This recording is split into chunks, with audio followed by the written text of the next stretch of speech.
நூல்கள்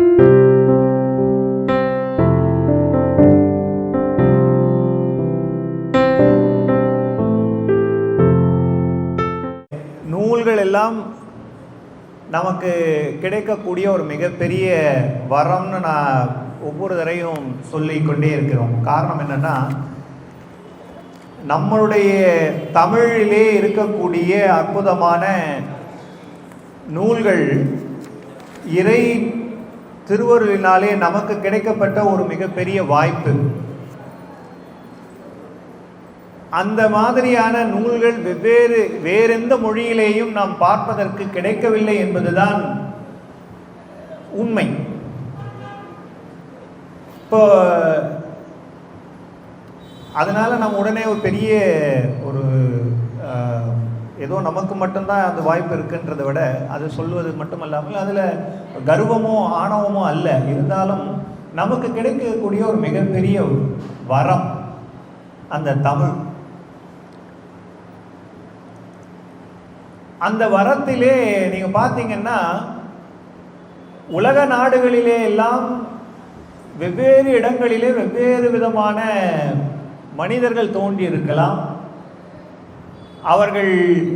அவர்களுடைய சிந்தனையிலே அவரவர் சிந்தனையிலே அவரவர் கடவுளை வணங்கி இருக்கலாம். இப்படி இப்போ இந்த அறங்காவலர் குழுவில் இருக்கிறவர்களெல்லாம் எப்படி அழகாக அமைந்திருக்கிறார்கள், அதுபோல ஒவ்வொரு நிலையிலே சிலரை நெறிப்படுத்தி இருக்கலாம். ஆனால் அங்கே இருப்பவர்கள் அவர்களுடைய அருளாற்றல் என்ன என்பதெல்லாம் உலகத்தில் இருக்கக்கூடிய அத்தனை பெருமக்களுக்கும் தெரிந்திருக்கிறதா என்று சொன்னால் அது மிக குறைவுதான். ஆனால் தமிழ்நாட்டிற்கென்றே ஒரு மிகப்பெரிய ஒரு பெரிய வரம் என்ன என்று சொன்னால், இந்த நாட்டிலே தான் எத்தனையோ அருளாளர்கள் தோன்றியிருக்கிறார்கள். எண்ணிலடங்கா அருளாளர்கள், தொகை அடியார்கள், 63 நாயன்மார்கள், அருளாளர்கள், முருகன் அடியார்கள், இப்படி சொல்லிக்கொண்டே போகலாம். எத்தனையோ பெரியவர்கள் எல்லாம் இந்த மண்ணிலே தோன்றி மிகப்பெரிய அற்புதங்களை எல்லாம் நிகழ்த்தியிருக்கிறார்கள். இதுல என்ன நமக்கு உடனே எண்ணிலடங்காத அருளாளர்கள் அப்படின்னு உடனே நம்ம என்ன பண்றோம், சார் கணக்கே இல்லை, அதனால கவலையே இல்லாம மறந்துடுறோம். சார் ரொம்ப கணக்கு வச்சுக்கிட்டாங்க சார் பிரச்சனை, கணக்கே இல்லைன்னா பிரச்சனை இல்லைல்ல. கணக்குனால ஒரு கட்சியே உருவாச்சு, அது வேற விஷயம். சரி, அப்போ நாம இருக்கக்கூடிய ஒரு மிகப்பெரிய நமக்கு கிடைத்த மிகப்பெரிய தவம் வரம் என்ன என்று சொன்னால், தமிழ்நாட்டிலே தமிழ் விளங்குகின்ற இடங்களிலே எல்லாம் அருளாளர்கள் பலரும் தோன்றி அவரவர்கள் நிலையிலே இருந்து கடவுளை வணங்கி நமக்கு அவர்களை காண்பித்திருக்கிறார்கள். ஆனா நாம என்ன பண்ணோம், நம்மளுடைய தவக்குறை என்னன்னா, அவர்களை போற்றுவதோ பாராட்டுவதும் அவர்களை பற்றிய சிந்தனையும் அவர்களுடைய நூல்களை பற்றிய சிந்தனையும் செய்வது ஒரு காலம் வரைக்கும் இருந்தது, இப்பொழுது பல காலம் அருகி கொண்டே வருகிறது.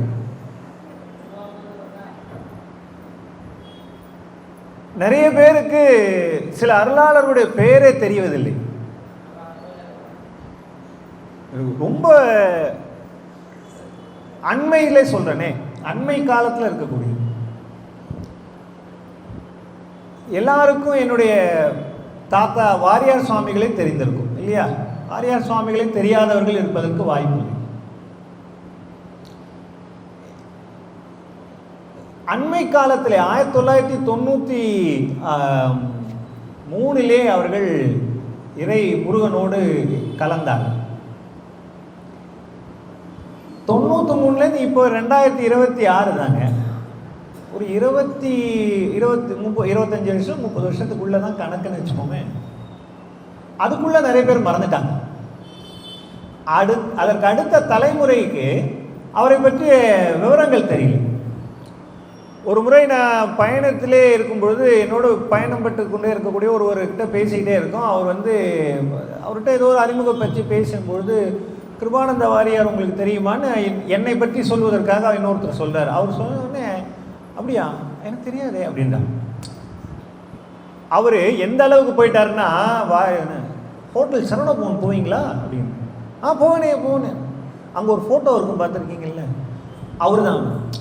அவனுக்கு அந்த ஃபோட்டோ பற்றி பிரச்சனை இல்லை. அவன் எங்கே என்னன்னா, அங்கே ஒரு சிலை ஒன்று வச்சுருப்பாரு, அது பார்த்துருக்கீங்களா அப்படிங்க.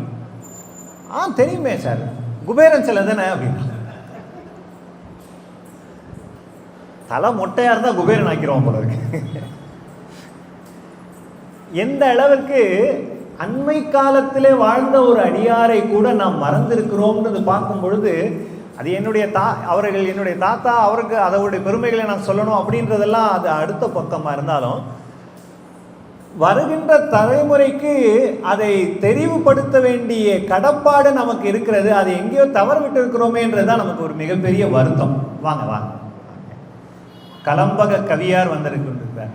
இப்படியெல்லாம் ஒரு கவி பாடுகின்றவர்களெல்லாம் நம்ம பார்ப்பது மிகப்பெரிய அரிது. உமாபதி ஐயா அவர்கள் வந்திருக்கிறார். ஆக நம்மளுடைய நிலை என்ன என்று சொன்னால், அண்மை காலத்திலே வாழ்ந்த அருளாளரை கூட நாம் நினைவிலே வைத்துக் கொள்வது என்பது குறைந்து வந்து கொண்டே இருக்கிறது. இப்ப இருக்கிற வாரியார் சுவாமிகளையே தெரியல அப்படின்னு சொன்னா, அதே சமகாலத்தில் இருந்த ஞானியார் சுவாமிகளே நிறைய பேருக்கு தெரியாது. ஞானியார் சுவாமிகள் மிகப்பெரிய அருளாளர், பாதிரிப்புலி ஒரு இதிலே வாழ்ந்த மிகப்பெரிய அருளாளர். வாரியார் சுவாமிகள் எப்படி சொற்பொழிவு ஆற்றும் பொழுது கூட்டம் அப்படியே அந்த தலைகள் மட்டும் தெரியுமோ அந்த அளவுக்கு கூட்டம் இருக்கும். ஞானியார் சுவாமிகள் அந்த காலத்தில் மைக்கெல்லாம் கிடையாது. சுவாமிகள் பேச ஆரம்பிச்சார்னா, ஞானியார் சுவாமிகள் மைக் இல்லாமல் பேசினாலும் கடைசியில் இருக்கிறவருக்கு கூட கேட்குமா. மாலை நேரங்களில் ஆரம்பித்தார்னா விடியற் காலையில் 3 மணி வரைக்கும் பேசுவார்ன்ட்டு வரலாறுகளை சொல்லுது. இப்போ நீங்கள் பயந்துடாதீங்க, நான் நேரத்துக்கு விட்டுருவேன். அவர் சொல்லுவார், நீங்கள் பேசுறதுன்னா பேசுங்க சார், நாங்களாம் கிளம்பிடுவோம். ஆனால் எதற்காக இதை சொல்லுகிறேன் என்று சொன்னால், எவ்வளவோ அடியார்கள், பல அருளாளர்கள் இந்த நாட்டிலே வாழ்ந்திருக்கிறார்கள். அவர்கள் எல்லாம் மறந்துவிட்டோம். அப்படி ஒரு மிகப்பெரிய அருளாளரை பற்றிய, முருகன் அடியாரை பற்றிய சிந்தனையைத்தான் நாம் இன்றைக்கு செய்ய இருக்கிறோம். குமரகுருபரர் என்கின்ற அந்த அற்புதமான ஒரு அருளாளர், இவர்களை பற்றிய வரலாறுகள் குறைந்தபட்சம் அந்த காலத்தில் வித்வான் படிப்பு படிக்கிறவர்களுக்கு அடிப்படையில் என்ன தெரிஞ்சிருக்கணும்னா, குமரகுருபரர் சுவாமிகள் இயற்றிய அந்த பணுவல்களிலே அவர்கள் தோய்ந்து ஆராய வேண்டும். அந்த காலத்தில் அது படித்தாதான் வித்வான் படிப்பு கொடுப்பாங்க. குமரகுருபரர் சுவாமிகளுக்கும் துரைமங்கலம் சிவபிரகாச சுவாமிகளுடைய நூல்களை ஆராய்ச்சி செய்ய வேண்டும் என்பதுதான் அந்த காலத்திலே அவர்களுக்கு வித்வான் படிப்பிலே வைக்கக்கூடிய ஒரு மிகப்பெரிய அடிப்படை பாடத்திட்டம். துரைமங்கலம் சிவபிரகாச சுவாமிகள்லாம் அது அவர் ஒரு தனியாக ஒரு தலைப்பு கொடுத்து ஒரு நாள் பேசணும். நமக்கு வாய்ப்பை நாமளே ஏற்படுத்திக்கணும்ல. கற்பனை களஞ்சிய நம்பி அற்புதமான ஒரு புலவர். இவர்களெல்லாம் தமிழ்நாடு அறியாமல் கைவிட்டிருக்கிறத பார்க்கும் போதெல்லாம் நமக்கு மிகப்பெரிய வருத்தம். சரி, குமரகுருபரர் என்கின்ற அந்த அருளாளர், அந்த அவர்களுடைய பாடல்களை படித்த அந்த காலத்திலே வித்வான்களுக்கெல்லாம் அவருடைய நூல்களில் இருக்கக்கூடிய நயங்களும் அவருடைய பாடலில் இருக்கக்கூடிய ஆற்றலும் அந்த தமிழும் நன்றாக தெரியும். இவரை பற்றி ஒரு சின்ன அறிமுகத்தோடு நம்ம தொடங்குவோம். என்னன்னா, ஒரு சாதாரண ஆள் இல்லை. இவர் பிறந்த ஊர் என்னன்னு பார்த்தீங்கன்னா, தாமிரபரணியினுடைய வடகரையில் இருக்கக்கூடிய ஸ்ரீவைகுண்டம்னு ஒரு இடம். ஸ்ரீவைகுண்டத்திலிருந்து பக்கத்தில் ஸ்ரீகைலாசம் என்கின்ற அந்த இடத்துல தான் அவர்கள் பிறந்தார். அவருடைய தந்தையார் சண்முக சிகாமணி கவிராயர்னு பேர். தாயார் சிவகாம சுந்தரி. இவர்கள் இருவருக்குமாக வாய்ப்பு அமைந்த நிலையிலே அற்புதமான ஒரு ஆண் மகவு பிறந்தது. இந்த ஆண் குழந்தை பிறந்த உடனே அவர்களுக்கு ஒரு மிகப்பெரிய மகிழ்ச்சி. ஆனால் கொஞ்ச நாள் அந்த மகிழ்ச்சியினுடைய இது குறைய ஆரம்பிச்சது. என்ன காரணம்னா, காலம் ஓடுது, குழந்தை பேசலை. குழந்தை அதுவும் ஒரு கம்பன் வீட்டு கட்டுத்தறியும் கவிபாடும் சொல்லும்போது இவர் சாதாரண ஒரு இல்லைங்க, சண்முக கவிராயர்னா பாடல் இயற்றுவர்களிலே புலவர்களுக்கெல்லாம் ராஜான்னு அர்த்தம். ராயர்னா ராஜான்னு அர்த்தம். ராசர் என்பது யகரம் சகரமாக தெரியும், அதெல்லாம் இலக்கணத்தில் வரும். வியாழக்கிழமைன்றது விசாழக்கிழமைன்னு சொல்லுவோம் இல்லையா, அந்த மாதிரி கவிராயர், கவிச்சிங்கம். அவருடைய குழந்தை இப்படி வாய் பேச முடியாமல் இருக்கிறத பார்க்கும்பொழுது அவர்களுக்கு ஒரு மிகப்பெரிய வருத்தம். எல்லா இடத்திலேயும் சென்று அவர்கள் வணங்கி இந்த குழந்தைக்கு ஏதாவது ஒரு வாய்ப்பு அமையாதா என்று நினைத்து கொண்டிருக்க வேளையிலே அவர்கள் என்ன பண்ணாங்கன்னா, 5 வயது ஆயிடுச்சு குழந்தைக்கு. இதுக்கப்புறமும் அந்த குழந்தை பேசவில்லையே அப்படின்ற ஒரு வருத்தத்தில் நேரடியாக பக்கத்திலே இருக்கக்கூடிய திருச்செந்தூர் முருகன் பெருமானை வணங்குவதற்காக சென்று அந்த திருச்செந்தூர் முருகனுடைய வாசலிலேயே குழந்தையை கிடத்திவிட்டு அங்கேயே இருந்திருக்கிறார். தர்ணா. இப்போ நீ அவர் பேச வைக்கலைன்னா நான் நகர மாட்டோம் அப்படின்னு தர்ணா. அது ஏதாவது தர்ணான்றது இந்த காலத்து சொல்லு, வட சொல். அது இந்த நம்மளுடைய சொல் அல்ல. அதுக்கு சரியான தமிழ் சொல் என்ன சொன்னீங்கன்னா பாடு கிடத்தல்னு சொல்லுவாங்க. என்னங்க பாடு கிடத்தல்?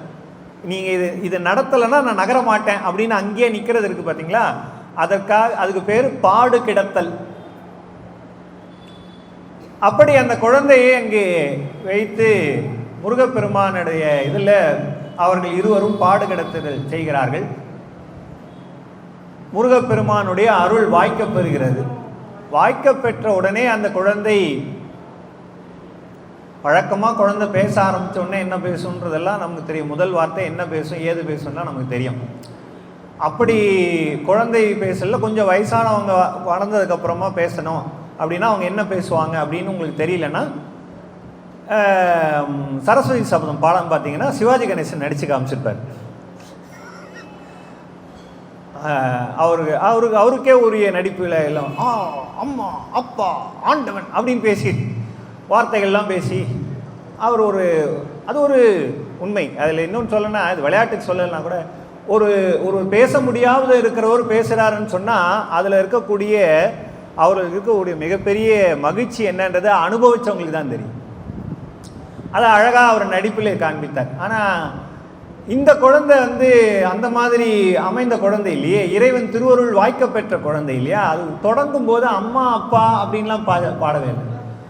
ஆரம்பிக்கும் போது பூமேவு செங்கமல புத்தேளும் தேரறிய பாமேவு தழிவ பழமறையும் தேமேவு நாதமும் நாதாந்த முடிவும் நவைதீந்த போதமும் காணாத போதமாய் ஆதி நடு அந்தம் கடந்த நித்யானந்த போதமாய் பந்தந்தனந்த பரஞ்சுடராய் வந்த குறியும் குணமும் ஒரு கோலமும் மற்றி எங்கும் சரியும் பரமசிவமாய் அறிவுக்கு அநாதியாய் ஐந்தொழுக்கும் அப்புறமாய் அஞ்சே மனாதிகளுக்கு எட்டா வடிவாய் தனாதருளின் பஞ்சவித ரூப பரசுகமாய் போயிட்டே இருக்கு.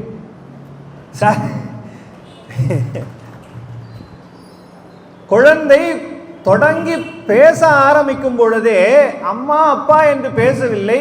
எடுத்த உடனே பூமேவு செங்கமல புத்தேளும் தேரறிய பாமேவு தேவ பரமையும். ஒரு குழந்தை இந்த மாதிரி பாடினா நீங்கள் என்ன யோசிச்சு பாருங்க. அரண்டு பேரை மட்டும் நம்ம இது நான் சொன்னதில் ஒரு முதல் 12 கன்னி தான் சொல்லியிருக்கேன். இது மொத்தம் 122 கன்னிகள். அந்த நூலுக்கு பேர் கந்தர் கலிவெண்பா.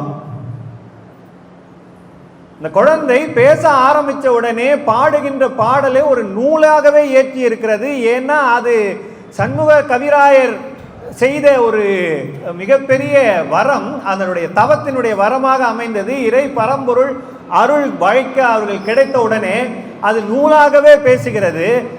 கந்தர் கலிவெண்பா என்கின்ற அற்புதமான நூல். சார் 122 கன்னிகள். அதில் பார்த்தீங்கன்னா இது வந்து நல்லா நினைவில் வச்சுக்கோங்க, இதற்கு பெயர் குட்டி கந்த புராணம்னு பேர். குட்டி கந்த புராணம்.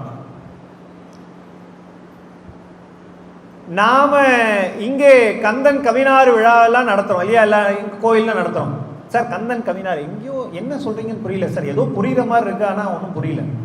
கந்த சஷ்டி விழா இல்லையா, அப்படின்னா புரிஞ்சிடும். ஏன்னா அப்படி தமிழில் சொன்னாதான் புரியும். சஷ்டின்னு தமிழ் நினச்சிட்டு இருக்கோம் நம்ம. சஷ்டின்றது தமிழ் அல்ல. 6 என்பதற்கான வடமொழி சொல்லது 6ஆம் நாள் என்பதனால். கந்தன் கவினாறு என்கின்ற அழகான கந்தனுக்கு உரிய தமிழ் சொல், கந்த சஷ்டிக்கு உரிய தமிழ் சொல் வந்து கந்தன் கவினாறு. அந்த கந்தன் கவினாறு விழா நடத்தும் பொழுது இங்க நடத்துறோம். இதே மாதிரி இலங்கையில ஒரு மிகப்பெரிய ஒரு வழக்கம் உண்டு. என்ன என்று சொன்னால் நாமெல்லாம் அதை வந்து பின்பற்றுவதில்லை, அவர்கள் இன்றைக்கும் பின்பற்றுகிறார்கள். என்னன்னா 6 நாட்களும் முழுமையாக கந்த புராணத்தை பாராயணம் செய்வார்கள் இல்லங்கள் தோறும். அவர்கள் பாடத்திட்டத்திலேயே, பள்ளிக்கூடத்தினுடைய பாடத்திட்டத்திலேயே திருமுறை பாடல் உண்டுங்க. திருமுறை பாடல்கள் உண்டு. இங்கெல்லாம் இப்ப திருமுறை படிச்சப்பா அப்படின்னா திருமுறை அப்படின்னா அப்படின்னு ரொம்ப தலைமுறை தலை தடுமாறி போயிருக்கக்கூடிய ஒரு நிலையில தான் நாம் இருக்கோம். அந்த கந்த புராணத்தை முழுமையாக பாடணும். 10,000 பாடல்களுக்கு மேலே இருக்கக்கூடிய கந்த புராணம், அதனுடைய வரலாறுகள்லாம் சென்ற முறை நான் இங்கே இந்த திருமுருகாற்றுப்படை பேசும்பொழுதே சொல்லியிருந்தேன். முருகப்பெருமான் முழுக்க மெய்ப்பு பார்த்த அற்புதமான நூல் கந்த புராணம். அவரே கைப்பட உட்காந்து ப்ரூஃப், மெய்ப்பு அப்படின்னா புரிஞ்சிக்க மாட்டாங்க சார். ப்ரூஃப் பார்த்தார் அப்படின்னா உடனே புரிஞ்சுப்பாங்க. ப்ரூஃப் பார்த்தார் அப்படின்னா அதில் பிழை திருத்தம் எல்லாம் பார்க்கறதெல்லாம் பார்த்தார், மெய்ப்பு பார்த்தார். அப்படி முருகப்பெருமானுடைய அத்தனை கண்ணோட்டமும் பெற்ற ஒரு மிகப்பெரிய நூல் கந்த புராணம். அதனால அவருடைய அந்த கந்த சஷ்டி விழாவிலே 6 நாட்களும் அவர்கள் உட்கார்ந்து அதை மனனம் செய்வார்கள், பாராயணம் செய்வார்கள். இப்போ என்னென்ன பிரச்சனை சார், 10,000 பாட்டை நாங்கள் பாராயணம் பண்ணால் என்ன ஆகிறது அப்படின்றது ஒரு சிக்கல். எங்களுக்கு ஆஃபீஸ் வேலை இருக்குது சார், ஐம் வெரி பிஸி அப்படின்னு. அப்போது பெரியவங்க சொன்னாங்க, நீங்கள் அவ்வளோ சிரமப்படலைன்னா சரி ஓகே, உங்களுக்கு சுருக்கமாக ஒன்று சொல்கிறேன். கந்த புராணம் முழுமையாக பாராயணம் பண்ண முடியலையா, குறைந்தபட்சம் கந்தர் கலிவெண்பாவையாவது பாராயணம் பண்ணுவேன். ஏன்னா அந்த கந்த புராணத்தினுடைய அத்தனை பிழிவுகளையும் அந்த குழந்தை 5 வயது குழந்தை கந்தர் கலிவெண்பாவிலே முழுமையாக கொடுத்திருக்கிறது. கந்த புராணத்தினுடைய பிழிவுகள், வரலாற்று சுருக்கம், கந்த புராணத்தின் மட்டுமல்லாமல் அந்த கந்தன் வரலாறுகளிலே இருக்கக்கூடிய சைவ சித்தாந்த கொள்கைகள் அத்தனையும் பிழிந்து கொடுத்திருக்கக்கூடிய ஒரு மிகப்பெரிய நூல் எதுன்னு சொன்னா கந்தர் கலிவெண்பா. அதை இயற்றியவர் நம்மளுடைய குமரகுருபரர். நல்லா கவனிங்க சார், எல்லாம் குழந்தைங்களா தான் இருக்கிறாங்க. குழந்தைகள் தான் குழந்தைகளால் வளர்த்த சமயம்னு என்னுடைய தந்தையார் அடிக்கடி இதை சொல்லிக்கிட்டே இருப்பாங்க. ஒரு குழந்தை திருமுறையை வளர்த்தது ஞானசம்பந்த பெருமான், இன்னொரு குழந்தை சாத்திரத்தை வளர்த்தது மெய்கண்ட சுவாமிகள், இன்னொரு குழந்தை குமரகுருபருக்குரிய அந்த குமரகுருபர் முருகனுடைய வரலாறுகளை பாடி, இப்படி குழந்தைகளால் வளர்ந்த சமயம் இது இந்த தமிழ் சமயம், இன்னும் சொல்ல போனால் சைவ சமயம். அந்த கந்தர் கலிவெண்பா இன்னொன்று நல்லா நினைவில் வச்சுக்கோங்க. இன்னைக்கும் வந்து என்னுடைய தாத்தா பாட்டனார் வந்து என்னுடைய விடுதலை போராட்ட வீரர் திருப்புகழ் சிவம் பெருமாள் ஐயா அவர்கள் ஒரு காலத்தில் அவர்கள் இதில் வந்து இன்னும் சொல்ல போனால் மகாத்மா காந்தி அவர்களுக்கு 6 மாத காலம் குஜராத்திலே பிஏவாக இருந்தார், உதவியாளராக இருந்தவர்.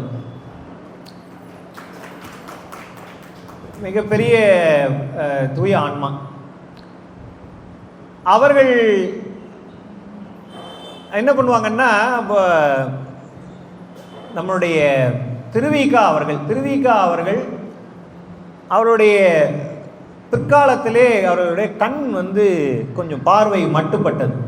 அப்போ அவர்களுக்கு எழுதுகின்ற நூல் எழுதுறதுன்றது வாய்ப்பல்ல, அவர்களுக்கு உதவியாளர் தேவைப்பட்டது என்று சொன்னபோது என்னுடைய தாத்தா அவர்கள் பெருமாள் ஐயா அவர்கள் உதவியாளராக அமைத்திருந்தார்கள். 6 மாதத்துக்கு 6லேருந்து 7 மாதத்துக்கு மேலே அவர்கள் உடனாக இருந்து திருவிக்கா அவர்களோடு உடனாகவே இருந்தார்கள். அதோடு மட்டுமில்லாமல் அப்படி இருந்து அவர் சொல்ல சொல்ல இவர் நூலை எழுதி கிட்டத்தட்ட 8 நூல்கள் வெளிவந்தது. 8 நூல்கள் அப்படி வெளிவந்தது. அவர் சொல்வாராம், திருவிக்கா அவர்கள் சொல்வாராம், பெருமாள் கந்தர் கலிவன்பா தெரியுமா அப்படின்னு கேட்பாராம். எங்கள் தாத்தாவுக்கு நல்ல மனநம் அதெல்லாம் உண்டு. அவர் சொல்லுவார், உங்களுடைய சந்ததியர்களுக்கு சொல்லி வளர்த்து விடுங்கள், நாள்தோறும் கந்தர் கலிவெண்பாவை பாராயணம் செய்ய சொல்லுங்கள், அதனால் அவர்கள் அடையும் பயன் அவர்களுக்கு பிற்காலத்தில் தெரியும். அது அவ்வளவு உயர்ந்த ஒரு நூல். அதனால்தான் என்னுடைய தந்தையார் அவர்கள் என்னுடைய சிறு வயதிலே என்னை பழக்கி பாராயணம் செய்யுங்கள் என்று சொன்னார்கள். நான் என்னுடைய தந்தையார் சொல்ல சொல்ல இந்த கந்தர் கலிவன்பா 122 கன்னிகளையும் முழுமையாக நான் 5ஆம் வகுப்பு படிக்கும் போதிலிருந்து அது மனனம் எனக்கு. அதை மனனம் செய்வோம், திருமுருகாற்றுப்படை, கந்தர் அனுபவம், இப்படியெல்லாம் சொல்லி வளர்த்தார்கள். இப்படி தயவு செய்து உங்களுடைய தலைமுறைகளை அடுத்த தலைமுறைகள் சொல்லி கொடுத்து வளருங்கள். ஏன்னா இந்த தமிழ் வளரணும், இந்த தமிழ் தொடர்ந்து செல்லணும். இது ஏதோ என் பெருமை சொல்வதற்கு அல்ல, அந்த தமிழினுடைய பெருமை சொல்வதற்காக தான். சரி, அப்படிப்பட்ட அந்த அற்புதமான அதனால் அடையக்கூடிய பயன் என்ன என்பதை படிப்பவர்களுக்கு மட்டுமே தெரியுங்க. நல்லா ஞாபகம் வச்சுக்கோங்க. கந்தர் கலிவெண்பாவை தயவு செய்து யாராவது வாய்ப்பு இருக்கிறவர்கள் நூலை வாங்கி தேடி கண்டுபிடித்து படியுங்கள். அதனால் கிடைக்கக்கூடிய பலன் மிகப்பெரிய பலன்க. அதுக்கு சாட்சி நானே இருக்கிறேன். சரி, அவ்வளவு சிறந்த அற்புதமான ஒரு குழந்தை. இந்த குழந்தை தான் என்ன பண்ணாங்க, இவருடைய உயர்வு இருக்கு பாருங்க. அவர் அங்கிருந்து அதுக்கப்புறமா என்ன பண்ணாருன்னா மதுரைக்கு வந்தார். மதுரையில் வந்ததுக்கப்புறம், ஏன்னா நம்ம நூலை மட்டுமே சிந்திக்கக்கூடாது, நூலை இயற்றியவர்களையும் வணங்கணும் இல்லையா, அவர்களுடைய மிகப்பெரிய கொடையினை நாம் நினைத்து பார்க்க வேண்டும். மதுரைக்கு வந்தார். மதுரையில் வந்த உடனே அவர் சின்ன வயதில் இருந்தாலும் மதுரையில் ரொம்ப நாள் தங்கி இருந்தார். மதுரையில் தங்கி இருந்த உடனே அங்கே அவர் என்ன பண்ணார்னா மீனாட்சி அம்மை பிள்ளைத்தமிழ் எழுதினார். இந்த மீனாட்சி அம்மை பிள்ளைத்தமிழ் இருக்கு பாருங்க, இதை அந்த தமிழுக்கு எவ்வளவு கொடுத்தாலும் தகும். கடவுள் இல்லை என்று சொல்லி கொண்டே இருந்த ஒரு குழு இருக்கிறது இல்லையா, இன்றைக்கும் இருக்குது, அந்த காலத்துலேருந்து எப்பவும் இருக்கும். என்றைக்குமே அதுக்குன்னு ஒரு இது இருக்கும். உண்டுன்னு சொல்கிற ஒன்று இருப்பாங்க, இல்லைன்னு சொல்கிறது ஒன்று உண்டு. அந்த பாடல்கள்லாம் ஓடிடும். ஆனால் கடவுள் இல்லை என்று சொல்லக்கூடிய அந்த பக்கத்திலே இருக்கக்கூடிய ஒரு கவி, மிகப்பெரிய கவிஞர், என்னன்னா புரட்சி கவிஞர் பாரதிதாசன் அவர்கள். பாரதிதாசனுக்கு எது பிடிக்குதோ இல்லையோ அவரை மிகவும் கவர்ந்து இழுத்த ஒரு மிகப்பெரிய தமிழ் பாடல் ஒன்று உண்டு என்று சொன்னால் அது குமரகுருபரர் இயற்றிய மீனாட்சி அம்மை பிள்ளைத்தமிழ். அவ்வளவு அழகு நிகழ்ந்தக்கூடிய அந்த பாடல். அதில் குறிப்பாக அவருக்கு ஒரு மிகப்பெரிய ஒரு பாடல் ரொம்ப பிடிக்கும். என்னன்னா, தொடுக்கும் கடவுள் பழம்பாடல் தொடையின் பயனே நரை பழுத்த துறை தீன் தமிழின் ஒழுகு நறுஞ்சுவையே அகந்தை கிழங்கை அகழ்ந்தெடுக்கும் தொழும்பர் உலர்கோயிற்கு ஏற்றும் விளக்கே வளர் சிமையை இமயப் பொறுப்பில் விளையாடும் இளமென் பிடியே எரிதரங்கம் உடுக்கும் புவனம் கடந்து நின்ற ஒருவன் திருவுள்ளத்தில் அழகு ஒழுக எழுதி பார்த்திருக்கும் உயிரோவியமே மதுகரம் வாய்மடுக்கும் குழற்காடேந்தும் இளவஞ்சி கொடியே வருக வருகவே. அற்புதமான பாடல். இந்த பாடல் அவரை அவ்வளவு ஈர்த்தது. அவரை ஈர்த்தது மட்டும் இல்லைங்க அதில் சிறப்பு. அதில் இருக்க ஒரு மிகப்பெரிய சிறப்பு என்னென்னா, இந்த பிள்ளைத்தமிழை அவர்கள் பாடியிருக்கிறார். அங்கே இருக்கிறவர்கள் நிறைய பேருக்கு தெரிந்திருக்கலாம். தெரியாதவர்களுக்கு ஒரு செய்தி என்னென்னா, இந்த குழந்தை அங்கே உட்காந்து இந்த பிள்ளைத்தமிழ் பாடலை பாடுறாங்க. மதுரை மீனாட்சி அம்மன் பிள்ளைத்தமிழில் வருகை பருவத்தில் வரக்கூடிய அந்த பாடல், இந்த பாட்டை கேட்க ஆரம்பித்த உடனே அந்த உள்ளே இருக்கிற மீனாட்சி அம்மைக்கு இந்த தமிழ் அவங்கள உள்ளே உட்கார விடலை, பிடிச்சி இழுக்குது. அப்படியே அந்த ஆர்வத்தில் அவ்வளோ என்ன அழகான தமிழ், இந்த தமிழ் அப்படியே ஈர்க்குதுன்னு அந்த குழந்தை உள்ள அந்த அம்மாவால் நிற்க முடியலையா. என்ன பண்ணாங்களன்னா, உள்ளே இருந்த அந்த அம்பிகை வெளியே ஒரு சின்ன சிறுமியாக பாவாடை கட்டி கொண்டு அங்கே இருந்து அந்த அரங்கேற்றம் நடந்த நிகழ்ச்சியிலே அரசனுடைய மடியிலே உட்கார்ந்து, மலையத்துவசன் அவனுடைய மடியில் உட்கார்ந்து இந்த பாடலெல்லாம் கேட்டு அழகாக ரசித்த உடனே அதில் அந்த குழந்தைக்கு இந்த தமிழுக்கு ஒரு பரிசு கொடுக்கணும்னு தோணுச்சான். ராஜாவுடைய கழுத்தில் இருக்கிற முத்துமாலையை கழட்டி நேரடியாக இந்த குமரகுருபரர் கழுத்தில் போட்டுட்டு படார்னு மறைஞ்சிட்டான். சார் இது ஏதோ சார் இது வழக்கமாக இந்த கதை சொல்கிறவங்கெல்லாம் புராணிகர்கள்லாம் கதை சொல்லியிருப்பாங்க சார், அதில் இது ஒரு புருடா கதை போல இருக்குன்னு அப்படின்னு நினச்சிடாதீங்க. இது இன்றைக்கும் நீங்கள் மதுரை கோயிலில் போனீங்கன்னா கல்வெட்டு அங்கே இருக்குது. நீங்கள் கோயிலில் வெறும் கோயில் சாமியை மட்டும் கும்புறதுக்கு போயிடாதீங்க, உள்ளே இருக்கிற விஷயங்களையும் சில நேரங்களில் கவனிக்க வேண்டியிருக்கும். அங்கே அது பக்கத்தில் ஒரு கல்வெட்டு இருக்குது. அந்த கல்வெட்டில் இது முழுமையாக பதிந்திருக்கிறார். வரலாற்று செய்தி, சும்மா இந்த திமிகிட வாத்தியம் மிருதங்கம் இப்படிலாம் நம்ம பாடுறது கிடையாது. உண்மையாக சொல்லக்கூடிய ஒரு பகுதி இது இருக்கு அதில். அப்போ இந்த தமிழ் எப்படி பாருங்க, ஒரு முருகப்பெருமான் அருளிய அந்த ஆற்றலினால் அந்த குழந்தை அற்புதமாக ஒரு கந்தர் கலிவன்பா நூலை இயற்றியது. உடனே அதுக்கப்புறம் மீனாட்சி அம்மை பிள்ளைத்தமிழை இயற்றினார்கள். இயற்றிய உடனே அந்த தமிழுக்காக ஆண்டவன் நான் எங்கேயோ இல்லை நான் இருக்கிறேன்னு கண்ணு முன்னால நின்று காட்சி கொடுத்தாங்க. அந்த தமிழ் காட்சி கொடுக்க வச்சது. எத்தனையோ இவருடைய வரலாறுல இருக்கக்கூடிய சரி ரொம்ப நம்ம ஒரு பெருமையோட சொல்லிக்கலாம். என்னன்னா, வேற எங்கேயுமே வேற எந்த சமயத்திலையும் நீங்கள் பார்க்காத ஒன்று என்ன என்று சொன்னால், நம்மளுடைய சமயத்தில் மட்டும்தான் கடவுளை நேரடியாக காண்பித்திருக்கிறார்கள். இன்றைக்கும் இங்க வரலாறு பார்த்தீங்கன்னா, திருவண்ணாமலையில கம்பத்து இளையனார் காட்சி பார்த்திருக்கீங்கல்ல, அருணகிரிநாத பெருமானை அழைக்கிறார்கள். அந்த அந்த கதையெல்லாம் தெரியுது. காளி ஆண்டான் வந்தான், அவன் கடவுளை முன்னால் எல்லாருக்கும் முன்னால் காண்பிக்கணும் அப்படின்னு சொல்கிறான். வா போட்டி வச்சுக்கலான்றாங்க. அதுக்கப்புறம் அவன் வரலை, அந்த கதையெல்லாம் போகுது. அவன் திடீர்னு காளி ஆண்டான் வரலை, நான் வரமாட்டேன், எனக்கு காளி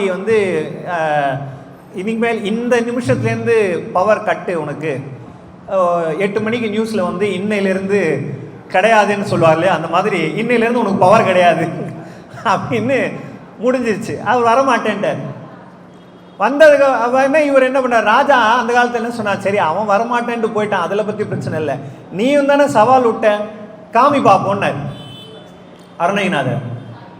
அப்புறம் அவர் பாடல்லாம் பாடினார். பாடி அதில் அழகான ஒரு பாடல் என்னன்னா, செங்கேழெடுத்த சினவடி வேலும் திருமுகமும் பங்கே நிறைத்தனர் பன்னிருதோளும் பதுமமலர் கொங்கே தரளம் சொரியும் செங்கோடை குமரன் என எங்கே நினைப்பினும் அங்கே என் முன் வந்து எதிர் நிற்பனே பாடினார். படீர்னு இந்த மாதிரி ஒரு கம்பத்தில் அந்த காலத்தில் டிவி மாதிரி வந்தார் சார் முருகப்பெருமான். அப்படி அந்த கம்பத்திலே வந்ததுனாலே அந்த இடத்துல அங்கிருந்த மக்கள் அத்தனை பேரும் முருகப்பெருமானை பார்த்தார்கள். பார்க்க வைத்தது தமிழ். அந்த தூண்ல நடந்ததுனாலே அது இன்றைக்கும் அது கம்பத்து இளையனார் காட்சின்னு வச்சு அதை ஒரு விழாவாக நடத்தி கொண்டிருந்தார்கள். அந்த நாளில் அந்த விழாவை நடத்திட்டு இருந்தாங்க. இப்போ அதை தனியார் சந்நிதியாகவே ஆக்கியிருக்கிறார்கள். நீங்கள் பார்த்தீங்கன்னா தெரியும், போகிறவங்க சும்மா அந்த பக்கத்தில் ஒரு முருகன் சந்நிதி இருக்குன்னு நினச்சிட்டு போயிடாதீங்க. இதுக்கு உடலில் இருக்கக்கூடிய இவ்வளவு செய்திகள் இருக்குன்னு நினச்சிட்டு அங்கே போய் அதை வணங்குங்கள், அந்த அருள் உங்களுக்கு கிடைக்கும் என்பதனால அந்த செய்தியை பதிவு. அப்படி இந்த தமிழில் அந்த அவர் தமிழ் அழைத்து மீனாட்சி அம்மை இங்கே நேரடியாக அந்த முத்துமாலையை அணிவித்து செல்லிருக்கிறார் என்று சொன்னால், அந்த தமிழுடைய உயர்வு நமக்கு தெரிகிறது. அதுதான் குமரகுருபரனுடைய ஆற்றல். அங்கேருந்து அவர் அப்புறம் அங்கேயே மதுரை கலம்பகம் பாடுறார். அங்கேருந்து திருவாரூர் போகிறார். திருவாரூரில் வந்து திருவாரூர் நான்மணி மாலைன்னு ஒரு நூலை இயற்றினார். அற்புதமான அதாவது இந்த ஒவ்வொரு நூலும் நீங்கள் ஒவ்வொரு பாடலும் படிக்க படிக்க தேனா சொட்டும். எந்த பக்கம் தொட்டாலும் இனிக்குங்க. எல்லா பாடலும் இனிக்கும். அதை படிக்க படிக்க நம்ம படிக்காமல் விட்டுறோமே என்று தான் நமக்கு உரிய மிகப்பெரிய ஒரு மனக்கவலை.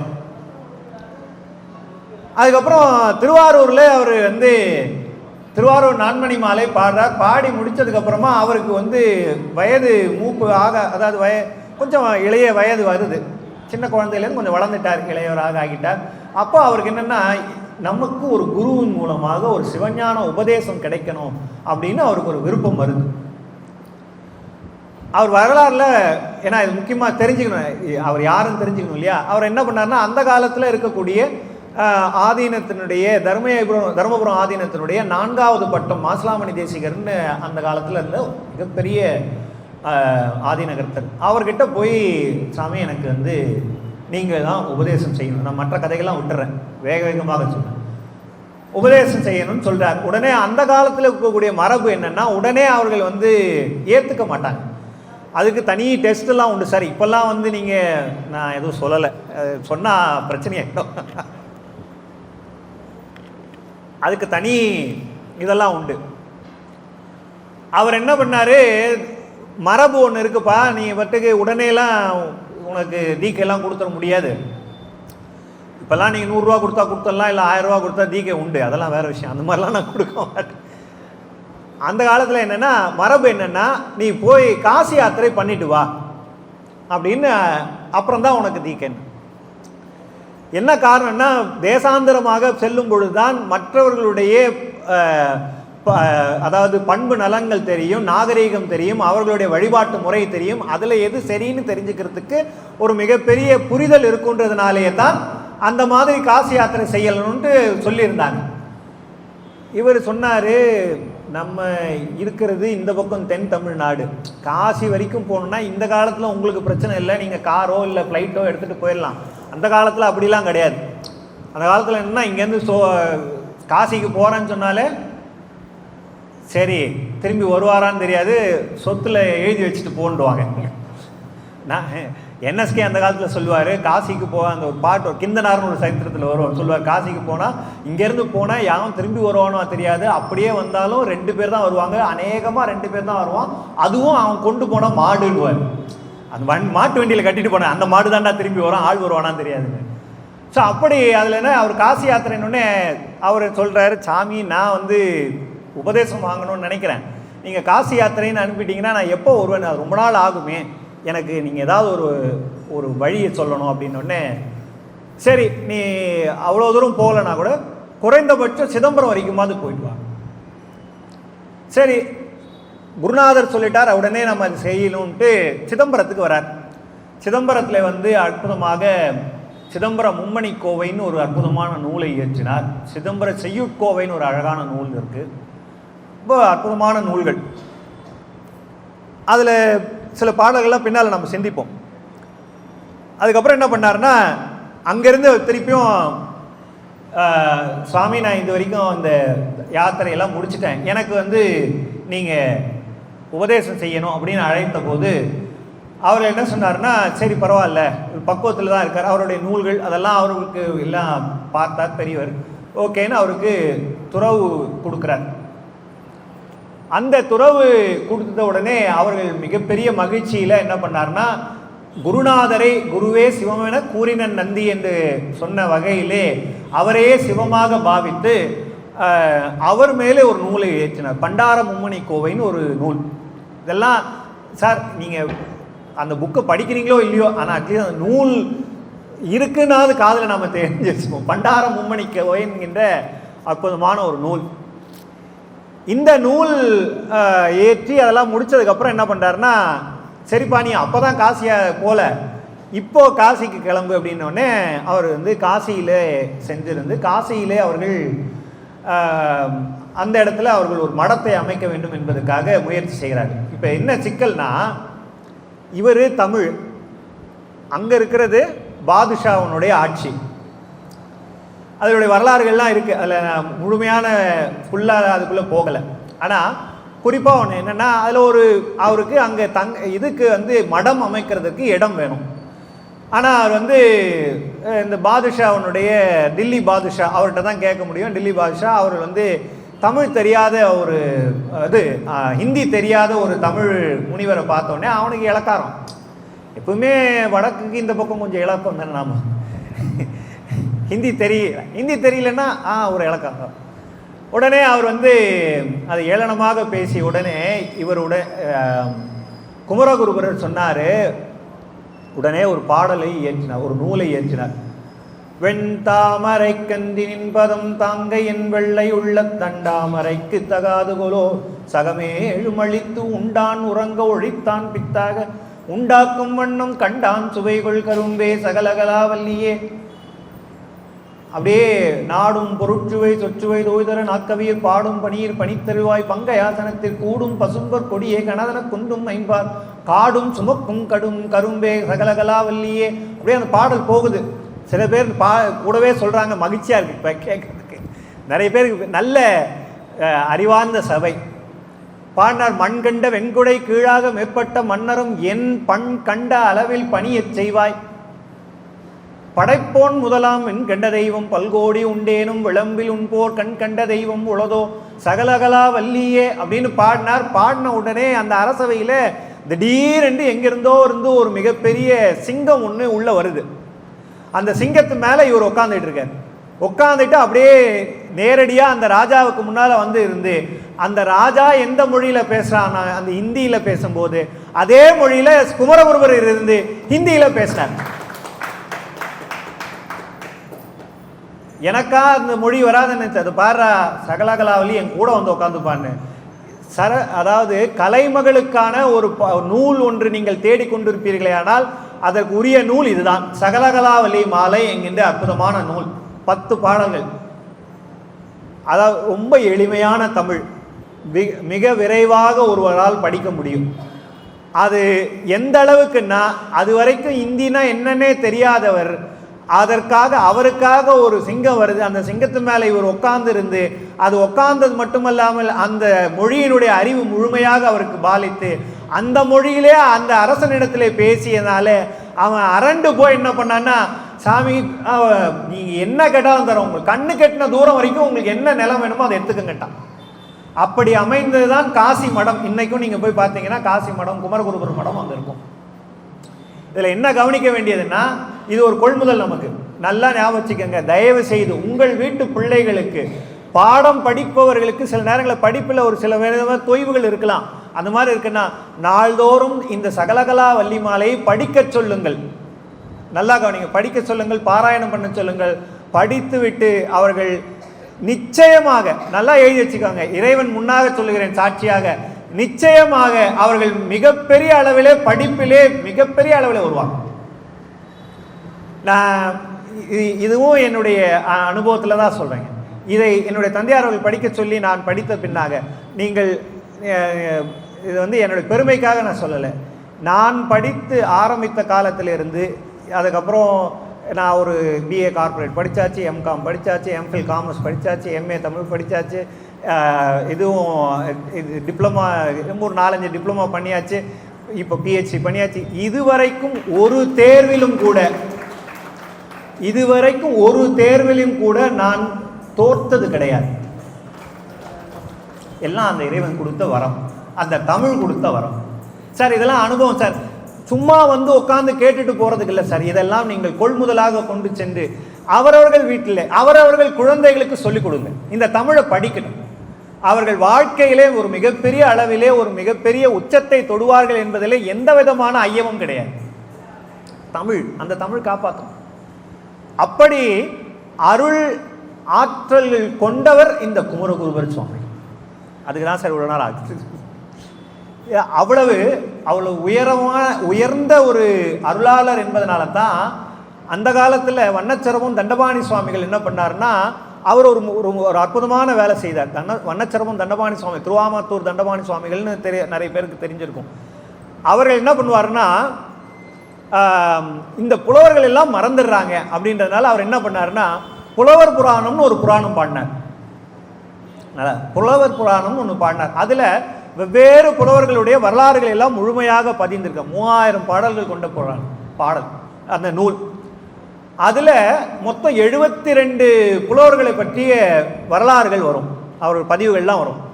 அதில் அதிகபட்சமாக 92 பாடல்கள் கொண்டு ஒருவருக்கு புலவர் புராணத்தில் இடம் இருக்குன்னா அது குமரகுருபரருக்கு தான். அவ்வளவு சிறந்த ஒரு இது. அதே மாதிரி அது பின்தொடர்ந்து அவர் என்ன பண்ணாருன்னா, இவர் மீனாட்சி சுந்தரம் பிள்ளை, 10 கம்பன் என்கின்ற மகாவித்வான் மீனாட்சி சுந்தரம் பிள்ளை, இவரெல்லாம் சார் யாரோ ஒருத்தரை பற்றி சொல்கிறார் சார் தெரியல அப்படின்னு தமிழகத்திலே நாம் தயவு செய்து அவரெல்லாம் ஞாபகத்தில் வச்சுக்கணுங்க. இன்றைய தினம் நமக்கு சங்க நூல்கள் கிடைப்பதற்கு வாய்ப்பாக அமைந்த ஒரு உவே சுவாமிநாத ஐயர்னு இருக்கார் இல்லையா, உவே சுவாமிநாதர் ஐயர் இல்லைன்னா இந்த 10 பாட்டும் 8 தொகை நமக்கு கிடைச்சிருக்காது. அந்த உவே சுவாமிநாதர் ஐயருடைய ஆசிரியர் மகாவித்வான் மீனாட்சி சுந்தரம் பிள்ளை.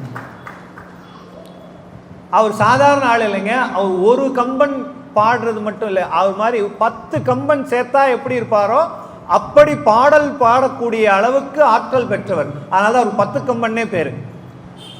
அவர்கள் நிறைய புராணங்கள் பாடியிருக்காங்க, நிறைய பாடல்கள், அதெல்லாம் ஒரு தேனா இனிக்கும். அது ஒரு தனி இப்படியெல்லாம் நிறைய பேர் இருந்திருக்காங்க சார், நம்ம அதை கவனிக்கலன்றது தான் வருத்தமே. அவர் என்ன பண்ணார்னா, குமரகுருபரருடைய வரலாற்றை அவர் ஒரு வரலாற்று குமரகுருபரர் சரித்திரம்னு ஒன்று பாடினார். அந்த ஒரு நூல், அதில் வந்து ஒரு 338 பாடல்கள் இருக்கும், அதில் அழகாக இருக்கும். அதில் அவர் என்ன பண்ணார்னா, அதில் ரொம்ப அழகாக இருக்கும். அவருடைய புராணத்தை பாட ஆரம்பிக்கும் போது பூமேவுன்னே தொடங்கி ஆரம்பிச்சிருப்பாங்க, முடிக்கிற பாடலும் பூமேவுன்னே தொடங்கி முடிச்சிருப்பாங்க. அவ்வளவு அழகா, ஏன்னா அவர் தொடங்கினது பூமேவு செங்கமல புத்தேளும் தானே, அங்கிருந்து அதே எடுத்து அவர் அழகாக அந்த வரலாற்றை முழுமையாக அந்த வரலாற்றிலே பாடியிருக்கார். அழகுகள் நிறைய விஷயங்கள் இருக்கு அதுக்குள்ள. இப்படி நிறைய செய்திகள் இருக்கக்கூடிய அற்புதமான ஒரு அருளாளர் தான் நம்மளுடைய குமரகுருபரர். இந்த குமரகுருபரர் இருக்கார் பாருங்க, இவருடைய சொல் ஆடல்களும் நயங்களும் நீங்க வந்து நான் சொன்னல எங்க தொட்டாலும் தேனா இனிக்கும் சொன்ன, இது சொல்லிக்கிட்டே இருக்கிற அளவுக்கு அற்புதமா இருக்கும். இவர் ஒரு ஏன்னா நம்ம அந்த நூலுக்குள்ளே போயிடுவோம், ஆனால் நூலுக்குள்ளே போகிறதுக்கு முன்னால் இது சில விஷயங்களை நம்ம சிந்திக்கணும் அவசியம். அவர் வந்து சாமி கும்பிட்றதுக்கு போகிறாருங்க. யார்? நம்ம குமரகுருபரர் போகிறார். திருவாரூருக்குள்ளே போகிறார். திருவாரூரில் நிற்கிறாரு. திருவாரூரில் சாமி முன்னால் நிற்கிறார். சாமி முன்னால் நிற்கும்போது அவருக்கு காட்சி எப்படி தெரியுதுன்னா, அவருக்கு பார்த்தோன்னே மாதொரு பாகனா அவருக்கு தெரியுது. சார் மாதொரு பாகன் அப்படின்னா உடனே புரியல அப்படின்னா அர்த்தநாரி அப்படின்னு தமிழில் சொன்னால் உங்களுக்கு புரியும் இல்லையா? மாதொரு பாகனாக அவருக்கு தெரியுது. தெரிஞ்ச உடனே அவர் சொன்னார், சிரிச்சார். ஒரு மாதிரி சிரிச்சுட்டு போனார். கூட இருந்த அன்பர்கள் வந்து, சாமி எதுக்கு அப்படி சிரிச்சிங்க, என்ன விஷயம், என்ன விவரம் தெரிஞ்சால் எங்களுக்கும் அதனுடைய நயம் புரியுமே அப்படின்னு. அவர் என்ன பண்ணார், உடனே அந்த ஒரு பாடல் பாடினார்.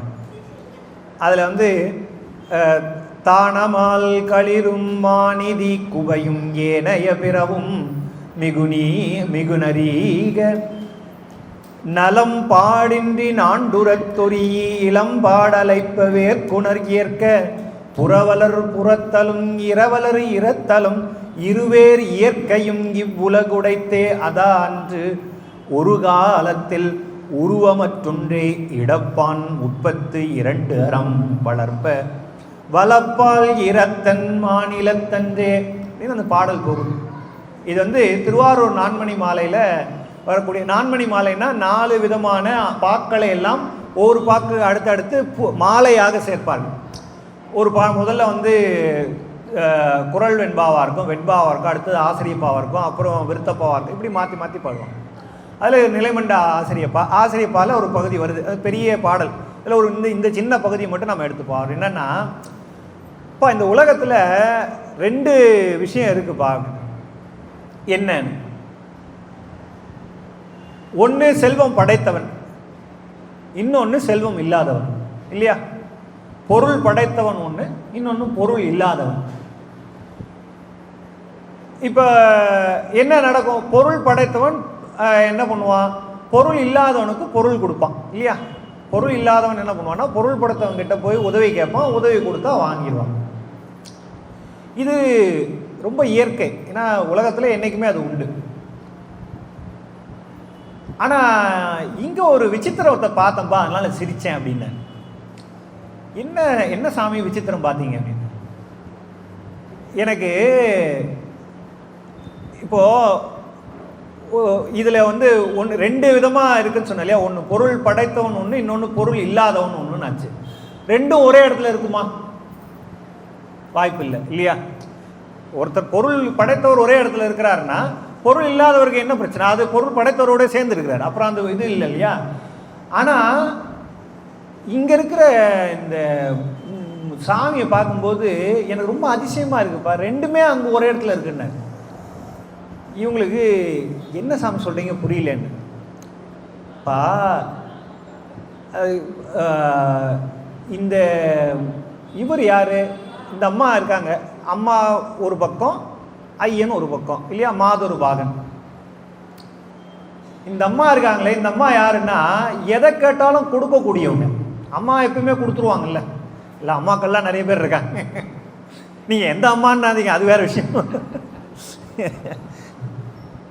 கேட்டால் கொடுப்பாங்க இல்லையா? அதனால்தான் அந்த அம்மாவுக்கு பேர் அறம் வளர்த்த நாயகின்னு பேர் இல்லையா? 32 அறங்களை நிகழ்த்தினார்கள் என்று இங்கே பக்கத்திலே இருக்காரு, காஞ்சிபுரத்தில் காமாட்சி அம்மன் இல்லையா? 32 அறங்களை நிகழ்த்தியவள் அவள்.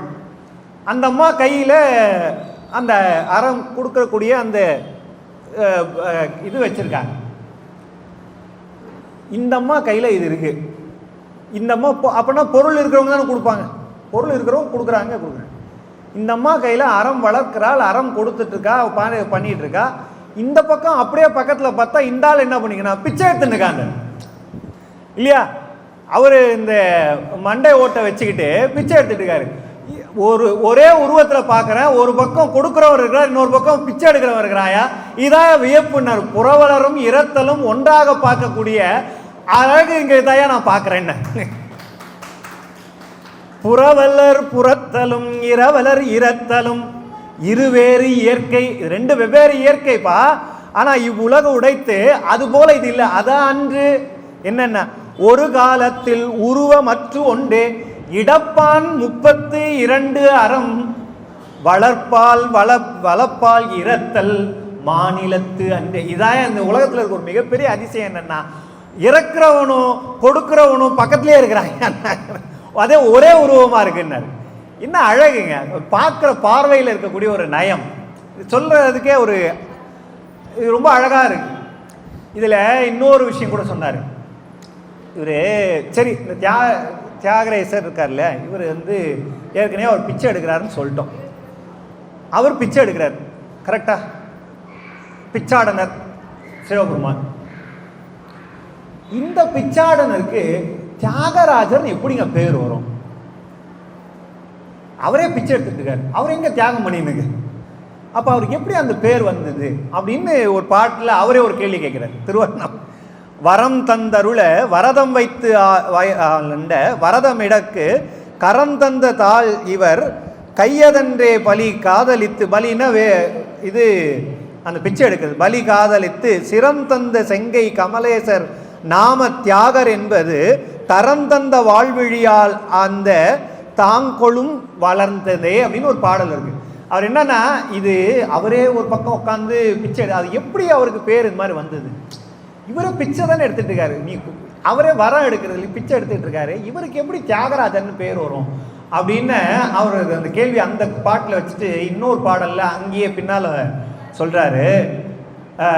வையம் உழுது உழுது உண்ண வல்லார்க்கு அளித்து நவநிதியும் கையில் ஒருவர் கழித்து எமக்கே கதி வீடு அளித்தோர் கண்ணிகைக்கு மெய்யில் ஒரு கூறு அளித்தனரால் விமலர் கமலை தியாகர் என்பது ஐயர்க்கு இவர்க்கே தரும் முகமன் அன்று புகழும் அன்றாமே. ஏ அதாவது அவர் என்ன சொல்றாங்கன்னா அந்த பாட்டுல, இந்த உலகத்துல என்னன்னா இது வையம் முழுதும் உழுது உண்ணவல்லார்க்கு என்ன வரும்னா உழுது உண்ணல், அதுதான் உலகத்தில் இருக்கக்கூடிய மிகப்பெரிய நிதி. சரிங்களா? அது அவருக்கு எல்லா விதமான வளமும் கொடுப்பாராம். இப்போ இருக்கிறது அது மாதிரி இல்லை, அது வேற விஷயம். அந்த காலத்தில் அப்படி இருந்தது. இப்பெல்லாம் உழுது உண்பவர்களுடைய நிலைமை என்னன்னு நமக்கு தெரியும் இல்லையா? வையம் உழுது உண்ண வல்லார்க்கு அளித்த நவநிதியும். இதில் இன்னொரு பொருள் என்னன்னா, வையம் முழுதும் உழுது உண்ணவர் அப்படின்னா, உண்ணுதல் என்பது இதுவும் உண்டு, உண்ணுதல் என்பது ஊர்ந்து செல்வதுன்னு உண்டு. அந்த காலத்தில் திருமால் வராக அவதாரம்னு ஒன்று எடுத்தார். அதை என்ன பண்ணோன்னா, நோண்டி நோண்டி உள்ளே போயிட்டே இருக்கும், நோண்டி நோண்டி உள்ளே போகும். அப்படி தானே அடியும் முடியும் தேடி கண்டுபிடிக்கிறதுக்கு போனாங்க. அந்த மாதிரி உள்ளே போனார் ஒருத்தர். அவர் வராக அவதாரத்தை எடுத்து உள்ளே போனார். அவருக்கு என்ன பண்ணாருன்னா, வையம் முழுதும் உழுது உண்ண வல்லார்க்கு அளித்தார், என்ன நவநிதி அளித்தார். அவர் அதுக்கப்புறம் வாமன அவதாரம் எடுத்து உலகையே ஆண்டார் இல்லையா? உலகையும் கெடுக்கக்கூடிய அளவுக்கு எடுத்து வந்தார். அதுக்கப்புறம் என்னென்ன, கையில் ஒருவருக்கு அளித்து நவநிதியும் கொடுத்தார். யாருக்கு? குபேரனுக்கு நிதியை கொடுத்தவர் நம்மளுடைய சிவபெருமான். அது மட்டும் இல்லையா, அவர் என்ன பண்ணார்னா, நீ எதை கேட்டாலும் உடனே கொடுக்கக்கூடிய ஆற்றல் யாருக்குன்னா அம்பிகை கொண்டு. அந்த கதி வீடு அளித்து ஓர் கன்னிகை யாரு? அம்பிகை. அந்த அம்மாவுக்கு என்ன பண்ணார்னா, எல்லாத்தையும் அங்கே ஒரு பக்கம் அவருக்கு வாழ்வு நிலத்தையே கொடுத்துட்டார், நீ வச்சுக்கடா அப்படின்ட்டு இவருக்கு கொடுத்துட்டாரு. யாரு? திருமாலுக்கு. இந்த பக்கம் குபேரனுக்கு நவநிதியும் கொடுத்துட்டார், எல்லாத்தையும் வச்சுக்கிறான்னு கொடுத்துட்டார். அதோடு மட்டும் இல்லை, அவர் என்ன பண்ணார்னா, இந்த பக்கமாக கதி கேட்டால் கொடுக்கறதுக்கு இருக்கக்கூடிய அம்பிகைக்கு நம்ம உடம்புல ஒரு பாதியவே கொடுத்துட்டார் இல்லையா? ஒரு பாதியை கொடுத்துட்டாரு. அப்போ இது எல்லாத்தையும் கொடுத்ததுனால இது எல்லாத்தையும் கொடுத்துக்கிட்டே இருக்காருல்ல, அப்போ அவருக்கு தியாகராஜர்னு பேச கரெக்டு தானடான்னாரு. என்ன அழகுங்க, சொல்ற விதமே அதில் இருக்கக்கூடிய அழகு. இதை சொல்லிட்டே போயிட்டே இருக்கலாம். இதில் ஒரு இங்கேருந்து இதுக்கு போகிறாருங்க அவர், இதே திருவாரூரில் உட்காந்துட்டு இருக்காரு. திருவாரூரில் இருக்கக்கூடிய சிவபெருமானுக்கு ஒரு இன்னொரு பேர் உண்டு. அது நிறைய பேருக்கு தெரியுமா தெரியல, இருந்து ஆடு அழகனார்னு பேர். திருவாரூர் தியாகராஜ பெருமானுக்கு இன்னொரு பேர் இருந்தாடு அழகனார். அப்படியே உட்காந்துட்டே அந்த ஆடுற அந்த அஜபா நடனம்னு சொல்லுவாங்க இல்லையா, அது ரொம்ப அழகு. அது பார்க்கறதுக்கு கண்கொள்ளா காட்சியாக இருக்கும். இது இதை இருந்தாடு அழகனார்னு ஒன்னே அவர் உடனே கேட்குறாரு, நீ ஏன் இருந்தாடு அழகனா? இருத்தல்னா உட்காந்துட்டுங்கன்னு அர்த்தம். உட்காந்துனே ஆடுறாரு. அது ஒரு சிலர் ஒரு இடத்துல ஒரு சில இடங்களில் உட்காந்து ஆட்டம் ஜாஸ்தியாக இருக்கும், அது வேற விஷயம். ஆனால் உட்காந்துனே ஆடிக்கிட்டு இருக்காரு. இவர் ஏன் உட்காந்துட்டு ஆடுறாரு அப்படின்னு கேட்ட உடனே அவர் சொன்னார், நீ ஏன் உட்காந்து ஆடுறன்னு எனக்கு தெரியும். யானை என்ன சொல்லு பார்ப்போம் அப்படின்னு. ஒன்றும் இல்லை, 2 பேருக்கு பயந்துன்னு தான் நீ உட்காந்து ஆடுறேன்னு. யார் 2 பேருக்கு அப்படின்னு? ஒருத்தன் உன் கால் எங்கன்னு தேடிக்கிட்டே சுற்றிக்கிட்டு இருக்கான் ரொம்ப வருஷமா இல்லையா? ஒருத்தன் அடியை தேடிட்டு இருக்கான், ஒருத்தன் முடியை தேடிட்டு இருக்கான், ஒருத்தன் கால் எங்கன்னு தேடிக்கிட்டே இருக்கான். இப்போ நீ இந்த நடராஜர் டான்ஸ் ஆடும்போது என்ன பண்ணுவ? நீ காலை தூக்கி காமிச்சிட்டேன்னா அவன் பார்த்துட்டேன்னு சொல்லுவான்ல இல்லையா? பார்த்துட்டேன்னு சொல்லுவானே, அவனுக்கு காலை காமிக்க கூடாதுன்னு தான் மறைச்சின்னு இருக்கேன் நான். சரி, இவருக்கு மறைச்சேன். இன்னொருத்தர் என்ன அப்படின்னா, ஒன்றும் இல்லை, ஏற்கனவே ஒருத்தன் பயங்கரமாக அடி வாங்கியிருக்கான். அதில் இந்த காலன் அவன் காலால் அடி வாங்கினவன், அவனை காலை எடுத்து ஆட ஆரம்பிச்சதை பார்த்தான்னா, ஐயோ நம்மளை அடிக்க தான் வரானோன்னு பயந்து ஓடி போயிடுவான். பாவம் பொழைச்சி போட்டோன்ட்டு என்ன பண்ணிட்டு இருக்கேன்னா, காலை காமிக்காம உட்காந்துக்கினே ஆடின்னு இருக்கேன்னாரா. கண்ணனார் பொய் சூழ் கடை பிடித்தோ தென் புலத்தார் அண்ணலார் அஞ்சுவர் என்று அஞ்சியோ விண்ணோர் விருந்தாடும் ஆரூரா பொன் மலர்த்தாள் தூக்காது இருந்தாடுகின்றவா என். நீ அந்த காலை தூக்கி ஆடாம எதுக்கு வச்சிருக்கன்னா, இவங்க ரெண்டு பேரும் ஒருத்தன் பொய் சொல்லுவான், இன்னொருத்தன் பயந்து போயிடுவான், போனா போதுன்னு விட்டுட்டு உட்காந்து ஆறியாப்பான்னார் அவர். அது அழகு. இது கேள்வி கேட்டிருந்தார். பக்கத்தில் இன்னொருத்தர் வந்து கேட்டார், சரி சாமி இதெல்லாம் அழகா பாடினீங்க, நல்லா இருக்கு, ரொம்ப நயமா இருக்கு. இந்த பக்கம் விட்டுருங்க, நேரம் அங்க சிதம்பரத்தில் ஒருத்தர் நின்று ஆடிக்கிட்டே இருக்காரு. அவர் அங்க இந்த திருமால் வந்து பார்த்துருவாருன்னு தானே சொன்னீங்க? ஆமா, சிதம்பரத்தில் அவர் ஆடிட்டு இருக்காரு. அவர் ஆடுற இடத்துக்கு நேரம் ஒருத்தர் படுத்துன்னு இருக்காரு. யாரு? கோவிந்தராஜ பெருமாள். அவர் அங்கே தானே படுத்துன்னு இருக்காரு. அப்போ அங்கே தானே இருக்காரு. அவர் பார்த்துட்டு இருப்பார்ல, அவர் காலில் ஆடின்னு தானே இருக்கு, பார்த்துட்டு இருப்பார்ல அப்படின்னாரா. அவர் சொன்னாரு, அது வேற விஷயம்டான்னு. அப்போ கூட அவன் பார்க்கலடான்னு. என்ன சாமி, நடராஜர் ஆடுறாரு, கால் காமிச்சிட்டாரு, அங்கே பாதத்தை காலை தூக்கி காமிச்சிட்டாரு, அப்போ கூட சிவபெருமானுடைய பாதத்தை பார்க்கலன்னு சொல்லிட்டீங்களா, அது எப்படி சாமின்னாரு. அவர் உடனே பாட்டு பாடினார்.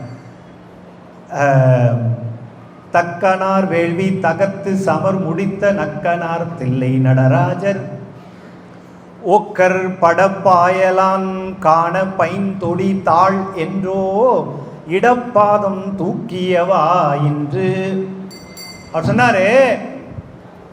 அப்போ கூட அவன் சிவபெருமான் காலை பார்க்கலண்ணா. ஏன்னா அவன் பார்த்தது எந்த கால் பாடினாரு?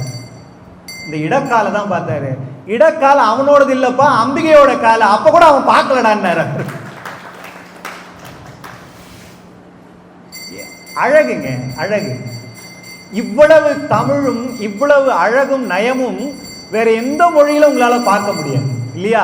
அதுதான் நமக்கு தமிழுக்கே இருக்கக்கூடிய ஒரு மிகப்பெரிய வரம். அந்த தமிழ் இருக்கு பாருங்க. இந்த தமிழ், இவ்வளவு அழகான தமிழை பாடக்கூடிய குமரகுருபரரை தான் அவர் என்ன பண்ணார்னா, அந்த முருகப்பெருமான் அவருடைய கனவுல போறார். அவருடைய கனவுல போய் சிதம்பரத்தில் இருக்கார். சிதம்பரத்தில் இந்த அழகெல்லாம் சொல்லி எல்லாம் பாடி முடிச்சார். சிதம்பரம் முடிச்சுட்டு அங்கேருந்து கிளம்புறார். அப்போ அவர் கனவுல போய் ஒரு ஒரு நிகழ்வு நடக்குது. அதை தொடர்ந்தது பின்னால் தான் நாம் இன்றைக்கு சிந்திக்கக்கூடிய நூல் உருவானது. அவர் கனவுல என்னன்னா, திடீர்னு அவர் என்னன்னா அந்த பாடலை சொல்லிடுற. அதுக்கப்புறம் அந்த இங்கு நம்மை நீ பாடுராது ஏகலை என்று தங்கு பேரருளால் நுதர் பூதியும் சாத்தி பொங்கு பேரெழில் புண்ணிய மறைந்தனர் விழித்தார் எங்குமாய் விரிந்து எழுந்து பைங்கொழுந்து கொளிசையார்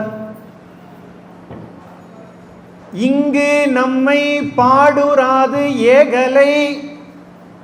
அவரு கனவுல இருந்தாரா. கனவுல திடீர்னு என்ன வந்தார்னா, அங்கேருந்து முருகப்பெருமான் வந்து சொல்றாரா, அப்பா நீ என்னை பாடாம இங்கேருந்து நகர்ந்துராதன்னு சொல்லிட்டு என்ன நீ பாடணும், நீ பாடு அப்படின்னு சொல்லிட்டு என்னன்னா நுதர் பூதி சாத்தி, அவருக்கு நெத்தியில விபூதியை வச்சுட்டு என்னை பாடுராது இங்கே நகர்ந்துடக்கூடாதுன்னு, என்னை நீ பாடுராது ஏகலை என்று பொங்கு பேரெழில் புண்ணியர் என்ன பண்ணாரு, தங்கு பேர் அருளால் நுதர் பூதி, நெத்தியில பூதியை வச்சு சாத்தி மறைந்தார். விழித்திருந்து பார்க்கிறாரா அவரு. அந்த காட்சி அவர் ஒரு மிகப்பெரிய ஒரு அருள் அனுபவம் கிடைக்கிறது. உடனே என்ன பண்ணாரான்னா, அதற்கு பின்னாகத்தான் ஒரு நூலை உருவாக்கினார். அதுதான் முத்துக்குமார சுவாமி பிள்ளைத்தமிழ். அதுதான் இன்றைய நூலுடைய இன்றைய சொற்பொழிவினுடைய சிந்தனை. அவ்வளவு, அதாவது சார் இது வந்து நேர் விருப்பம் சார். அந்த மாதிரி முருகனை கேட்டு வாங்கின நூல் இது. இந்த பாடல், இந்த வரலாறு செய்தி நமக்கு பத்துக்கம்பனாகிய மீனாட்சி சுந்தரம் பிள்ளை அவர்கள் குமரகுருபருடைய சரித்திரத்தை எழுதும்போது அதில் வர பாடலில் அதை பதிவு செய்கிறார். அவர் கனவுல வந்து விபூதியை அணிவித்து என்னை பாடிட்டு போப்பான்னு இருக்கார். அதுக்கப்புறம் இருந்து பாடினதுதான் அந்த புள்ளிருக்கு வேலூரிலே இருக்கக்கூடிய முத்துக்குமார சுவாமியை பாடிய இந்த பிள்ளைத்தமிழ். இந்த பிள்ளைத்தமிழ் இருக்கு பாருங்க, அதாவது அவ்வளவு செய்திகள். இந்த பிள்ளைத்தமிழ்னா என்ன, அது ஒரு பகுதி நிறைய பேருக்கு தெரியும். பிள்ளைத்தமிழ்னா என்னன்னா, தான் நினைத்து இருக்கக்கூடிய ஒரு பாட்டுடை தலைவனை குழந்தையாக பாவித்து அந்த குழந்தையை வெவ்வேறு பருவங்களிலே வளர்த்து எடுக்கும் பொழுது என்னென்ன இப்படியெல்லாம் வளர்ந்துட்டாங்க அப்படின்றது தான் அது பாடலாக அமைத்திருக்கிறார். அது பெண்பார் பிள்ளைனா என்ன பாடணும், ஆண்பால் பிள்ளைனா என்ன பாடணும், அதெல்லாம் இலக்கணத்தில் இருக்கு. நான் இப்போ இலக்கணம்லாம் எடுக்கல, கவலைப்படாதீங்க. அந்த பிள்ளை தமிழில் வந்து 10 பருவங்கள் இருக்கும். தொடங்கிலிருந்து காப்பு பருவம், அதுக்கப்புறம் செங்கீரை பருவம், தாள பருவம், முத்த பருவம், அம்புலி பருவம், இப்படி நிறைய அப்படியே தொடர்ந்து போயிட்டே இருக்கும். ஒவ்வொரு பருவத்துக்கும் 10 பாடல்கள் என 100 பாடல்கள் அதில் அமைந்திருக்கும். இப்போ உடனே அங்கேருந்து 100 பாடலா சார், 100 பாடல் இப்போ நீங்கள் அந்த அம்மா யோசிக்கிறாங்க, 100 பாடலா, 100 பாடல் சொல்லுவீங்க போல இருக்கு சார். நீங்கள் பாட்டு பேசுங்க, நான் வீட்டில் ஒரு சீரியல் போயின்னு இருக்கேன், பார்த்துட்டு வாங்க கிளம்பி. கவலைப்படாதீங்க, முழுமையாக எல்லா பாடலும் சிந்திக்க முடியலைனாலும் ஒரு சில முக்கியமான பாடல்களை நாம் சிந்திக்கணும். அதுலேயும் அழகு அழகு நயங்கள் கொட்டி கொட்டி கிடைக்கிறது. நேரடியாக நான் வந்து எல்லா பருவத்துக்குள்ளேயும் போல வெவ்வேறு ஒரு முதல் பருவம் இது காப்பு பருவம், அதுக்கப்புறமா உடனே நம்ம அடுத்த பருவத்தில் பார்க்கலாம். செங்கீரை பருவம். செங்கீரை பருவத்தில், செங்கீரை பருவம்னா என்னென்னா, இந்த குழந்தைகள், நீங்கள் தாய்மார்களுக்கெல்லாம் தெரியும், இந்த குழந்தை வந்து தவழ ஆரம்பிக்குதுல்ல, தவழ ஆரம்பிக்கும் போது என்ன பண்ணுவோம்னா, உடனே எழுந்து நடக்க போகிறது இல்லை. உடனே எழுந்து நடந்தால் நாம் வந்து பயந்துருவோம் குழந்தைய பார்த்து, இல்லையா, இது என்னடா இது இந்த போடுது. அது குழந்தை என்ன பண்ணும், வளர்ந்து வரும்போது என்ன பண்ணுவோம்னா கொஞ்சம் கொஞ்சம் தவழ ஆரம்பிக்கும். தவழ ஆரம்பிக்கும் போது என்ன பண்ணுவோம்னா ஒரு கையை இப்படி எடுத்து வச்சிடும், அதுக்கப்புறம் இன்னொரு கையை இப்படி வச்சுக்கும், இல்லையா, அப்படி இந்த மாதிரி விளையாடிக்கிட்டே இருக்கும் குழந்தைங்க. அது என்ன பண்ணுன்னா இப்படி எடுத்து ஒரு முட்டியை வச்சு ஒரு கால் பதிஞ்சு இன்னொரு கால் இப்படி ஆடும். அது ஒரு இப்படி ஆடி ஆடி அப்படியே விளையாடிக்கிட்டு இருக்கும், இல்லையா. இந்த அழகு இருக்கு இல்லையா, இந்த அழகையெல்லாம் பதிவு தான் செங்கீரை பருவம். இது செங்கீரை ஆடுதல்னு சொல்லுவாங்க. அது ஒரு வாரி இப்படி ஆடு, அது ஒரு அழகு. அது குழந்தைகளை பார்க்கறதுன்றதே ஒரு மிகப்பெரிய வரம், அது ஒரு அழகு. அதில் அவர் வந்து இந்த குழந்தையை வளர்க்குறார், முருகப்பெருமானை குழந்தையாக வளர்க்குறார், செங்கீரை பருவத்தில் போடுறார். அதில் வந்து மீனேறு குண்டகழி தீவாய் மடுத்த தனி வில்லியார் இளவலோடு விதிமுறை வணங்க சடாயு புரிகற்கு கருணை வெள்ளமென விற்றிருக்கும் ஆனேறு உயர்ந்திட்ட வையர்க்கும் அம்மைக்கும் அருமருந்தாகி நின்ற ஆதி பிரான் என்று மும்முதற் கடவுளும் அடிதொழும் பாற்றம் மற்ற கூனேறு மதிநுதர் தெய்வ குறப்பெண் குறிப்பறிந்து தருகருணை நீ அணைந்தூன் குற்றேவல் செய்ய கடைக்கண் பணிக்கென குறை இறந்த தவழ் தொண்டைவாய் தேனூறு கிழவிக்கு வாயூறி நின்றவன் செங்கீரை ஆடி அருளே செத்து பிறக்கின்ற தெய்வங்கள் மணவாளா செங்கீரை ஆடி அருளே.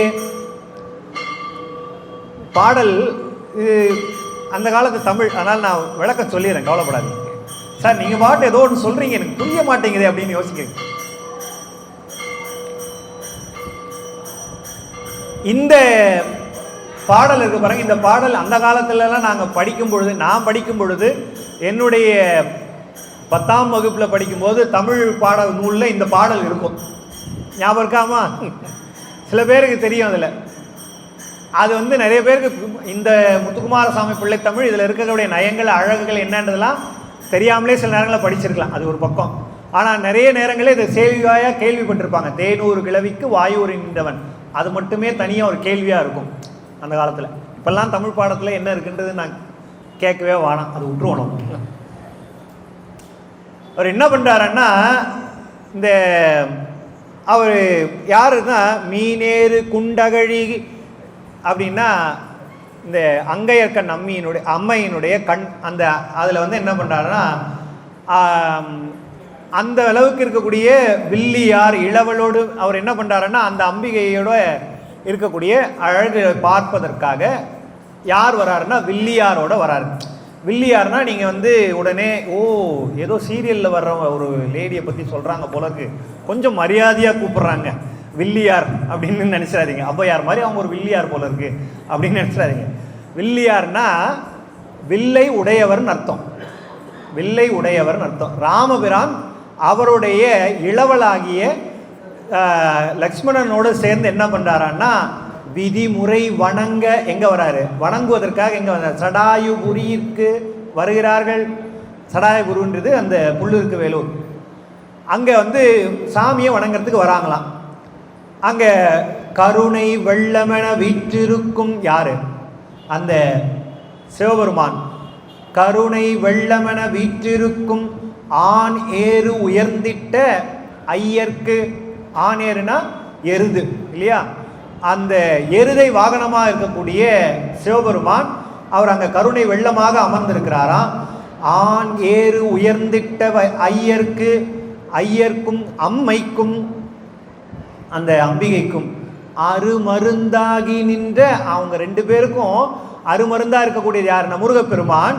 அருமருந்தாகி நின்ற ஆதிப்பிரான் என்று. இதுல கவனிக்க வேண்டியது என்னன்னா, இது யாரோ இல்லையா, இவங்க எல்லாருக்கும் முன்னால இருக்கக்கூடிய யார் தெரியுமா, அந்த முழுமுதற் கடவுளாகிய முருகப்பெருமான். அதனால அவருக்கு என்ன பேருனா ஆதிப்பிரான் என்று. யார் அவரே சொல்லிக்கல சார், நான் தான் ஆதிப்பிரான் அப்படின்னு அவரே சொல்லலையா. ஆதிப்பிரான் என்று மும்முதற் கடவுளும் அடி தொழும். மூவரும் மூவேறு கடவுளும், அதாவது அயன், அரி, உருத்திரன், அரண் ஆகிய மூவரும் என்ன சொல்றாங்களான்னா, இதுவர் தான் எங்களுக்கு உரிய நாயகன் ஆதிப்பிரான் என்று சொல்லி அவர் காலை தொழுது கொண்டு இருக்கிறார்களாம். அடி தொழும் பாற்றமற்ற அவர்கள் எங்கன்னா அவர் அந்த மாதிரி தொழுதுகிட்டு இருக்காங்களாம். இவர் என்ன பண்றாருன்னு பார்த்தா அவர் அங்கே இல்லை. அவர் ஒரு ரொம்ப முக்கியமான ஒரு வேலையில் இருக்கார். என்ன அப்படின்னா, அவர் மதிநுதல் தெய்வ குறப்பெண். யாரு? வள்ளி. குறிப்பு அறிந்து அந்த அம்மா என்ன எதிர்பார்க்குறாங்களோ அதை பார்த்து பார்த்து எதிர்பார்த்துக்கிட்டு உட்காந்துக்கிட்டு, இப்போ காலையில் சமையல் பண்ணும்போது அப்படி திரும்பினா உங்கள் கைக்கு ஒருத்தர் பாத்திரம் எடுத்துன்னு வந்து கொடுத்தாருன்னா உங்களுக்கு எவ்வளோ சந்தோஷமாக இருக்கும். அவன் சார் நல்லா தான் இருக்குது, சாப்பிட்ட பாத்திரத்தையே தட்டி எடுத்து போய் போட மாட்டேங்கிறான், அவன் எங்கே கொடுக்க போகிறான். அப்போது அது மாதிரி வள்ளிக்கு இவர் குறிப்பறிந்து பக்கத்தில் போய் நிற்கிறாராம். அவள் என்ன சொல்லுவா, அவள் எதை கேட்பா அப்படின்னு குறிப்பை அறிந்து அரு கருணை உன் குற்றேவல் செய்ய. குற்றேவல்னா எடுபடி வேலைன்னு அர்த்தம். இப்போ பல வீட்டில் கணவன்மார்கள் செய்கிறதுன்னு வச்சுக்கோங்களேன், அதான் அவர் அன்றைக்கே செஞ்சுக்கிட்டு இருக்கார் முருகன். குற்றேவல் செய்ய கடைக்கண் பணிக்கென, நீ கொஞ்சம் கடைக்கண் பாலிச்சிறேன், என்னை பார்க்க மாட்டியா அப்படின்னு யாரை கெஞ்சிக்கிட்டு இருக்காராம்? வள்ளிக்கிட்ட போய் கெஞ்சிக்கிட்டு இருக்காரு. கடைக்கண் பணிக்கென குறை இறந்து தவ தொண்டைவாய். அது அவர் வந்து நீ அது எப்படின்னா, அவர் போய் நீ கண்ணு பாத்திர மாட்டியா, என்னை திரும்பி பாத்திர மாட்டியா அப்படின்னு முருகர் நின்றுட்டு அதோட நிக்கலையும் அவர் என்ன பண்ணாருன்னா, அந்த தொண்டை இருக்கு பாருங்க, தவ தொண்டை, அது வள்ளி அம்மையோட தொண்டையா, தவ தொண்டைவாய் தேன் ஊறு கிளவிக்கு வாயூறி நின்றன். அந்த அம்மா சொல்லிலிருந்து தொண்டையிலிருந்து எந்த சொல் வருமோ, தேனூர், அது தேனா இருக்குமா, அந்த கிழவினா கிழவி நினைச்சாதீங்க, சொல்லுன்னு அர்த்தம்.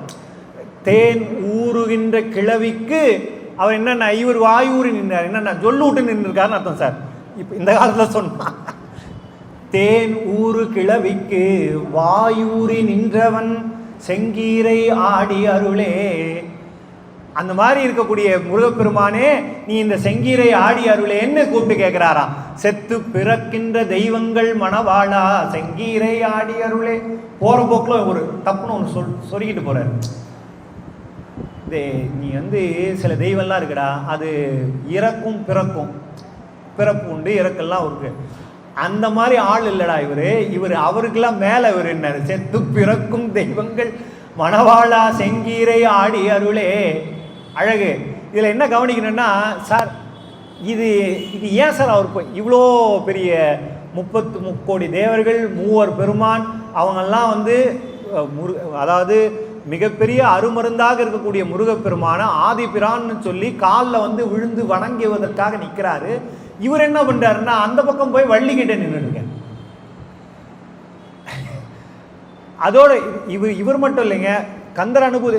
சென்ற வாரம் என்னுடைய நம்ம இளவல் பேசியிருப்பார் இல்லையா, கந்தர் அனுபூதியில் 3 வெவ்வேறு இடங்களிலே முருகப்பெருமான் வள்ளியை வணங்குகின்றார்னு பாடல் வரும் இல்லையா. காளை குமரேசன் குமரன் என கருதி தாளை பணிய தவம் எய்தியவா பாளை குழல் வள்ளி பதம் பணியும், காலில் ஒன்று இருக்கா சார், வள்ளி பதம் பணியும் வேளை சுரபூபதி மேருவையேன்னு இருக்கும். இன்னொரு பாடல விதிகானம் உடம்பை விடாவினையேன் கதிகான மலர்கழல் என்றருள்வாய் மதி வாழ் முதல் வள்ளியை அல்லது பின் துதியா விரதா சுரபூபதியினர். வள்ளியை தவிர வேற யாரையும் நான் வணங்க மாட்டேன்னு விரதமே இருக்கிறாராம். யார்? சிவபெருமான், இது முருகப்பெருமான்.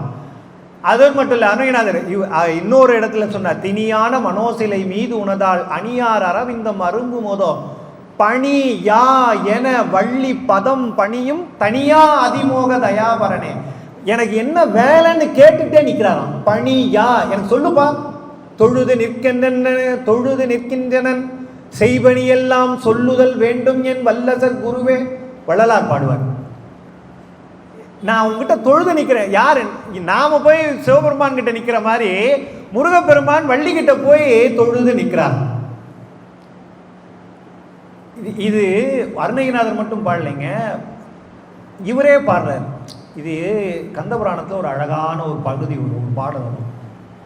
மொழியொன்று புகழாயின் முறுவலும் புரியாயின், மொழியொன்று புகழாயின் முறுவலும் புரியாயின், விழியொன்று நோக்காயின் விரகமிக்கு உழல்வேன் உய்யும், வழியொன்று காட்டாயின் மனமும் சற்றுருகாயின், பழியொன்று நின்பால் சாரும் பராமுகம் தவிர்தி என்பான், பராமுகம் தவிர்தி என்பான். கொஞ்ச நாள் சார் முருகப்பெருமான் யார்கிட்ட? வள்ளி கிட்ட போய். கந்தபுராணத்தில் அவர் போய் அங்கே போய் நிற்கிறாராம். அந்த இடத்துல முருகப்பெருமான் வந்து வள்ளி கிட்ட போய் நிற்கிறாராம், திணைப்புணத்தில் நிற்கிறாராம். திரும்பி கூட பார்க்கல வள்ளி. இவர் போய் கேட்குறார், ஒரே ஒரு வார்த்தை சொல்ல, மொழி ஒன்று புகழாயின், ஒன்னே ஒன்று சொல்லம்மா, உன்னை தேடி தானே ஓடி வந்திருக்கேன், ஒன்னே ஒன்று. சரி, கொஞ்சமாவது திரும்பி அப்படி ஒரு சின்ன பொன்முறுவல் அதையாவது செய்ய. முறுவலும் புரியாயின் விழி ஒன்று நோக்காயின், நீ என்னை ஒரு சும்மா ஒரு திரும்பி ஒரு பார்வை பார்த்துற அப்படின்னு கெஞ்சுறாரா. நீ பார்க்கலன்னா என்னன்னா விரகம் மிக்கு உழல்வேன். யார்? நான் ரொம்ப கஷ்டப்படுவோம்மா, விரக தாபத்தில் ரொம்ப சிரமப்படுவேன். அதுக்கப்புறம் உய்யும் வழி ஒன்று காட்டாயின், நீ எனக்கு ஒரு வழி காமிக்கணும்மா, ஏதாவது ஒரு வழி காமியே அப்படின்னு கெஞ்சுறாராம். கெஞ்சிட்டு மனமும் சற்றும் உருகாயின், அந்த அம்மா ரொம்ப கல்லா திரும்பி போயா அப்படின்னு போயினே இருக்கேன். மனமும் சற்று உருகாயின் என்னன்னு சொன்னார்னா, அவர் அடுத்து உடனே ஒரு போடு போட்டார்.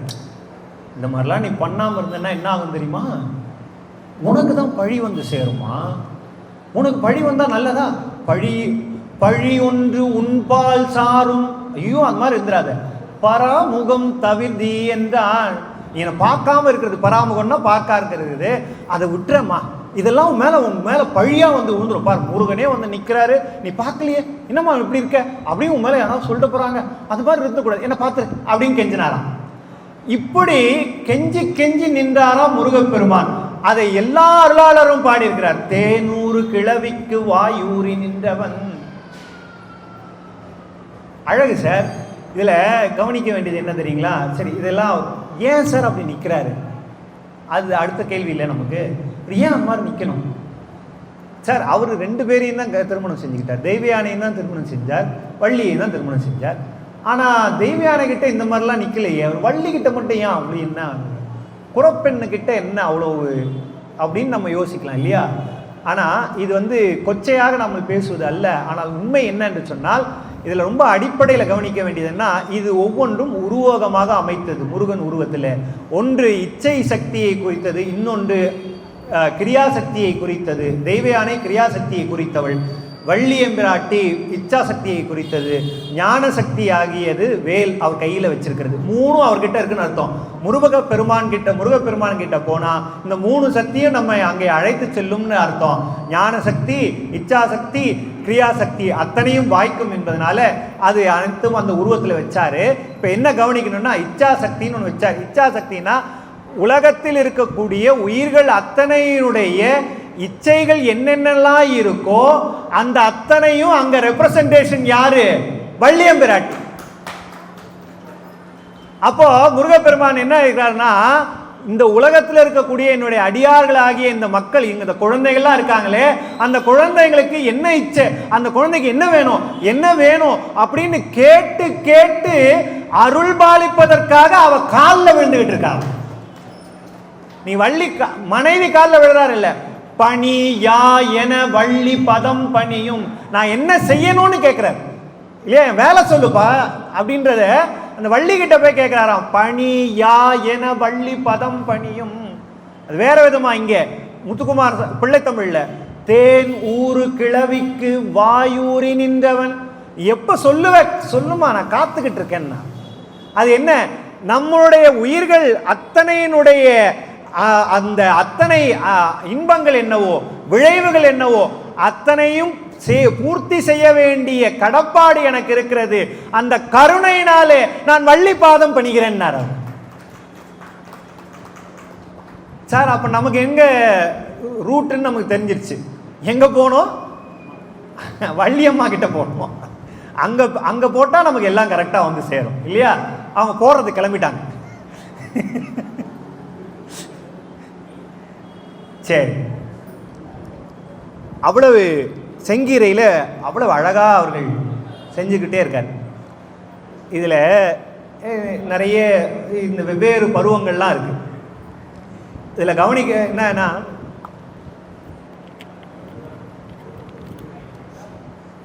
இங்க அப்படியே அந்த பருவத்திலேருந்து அப்படியே மேலே ஒரு கொஞ்சம் அப்படியே அழகா வேறு இடத்துல போகும். அந்த குழந்தை அழகா அந்த செங்கீரை ஆடிக்கிட்டு இருக்கு. ஆடின உடனே அந்த குழந்தைகிட்ட ஒரு மகிழ்ச்சி.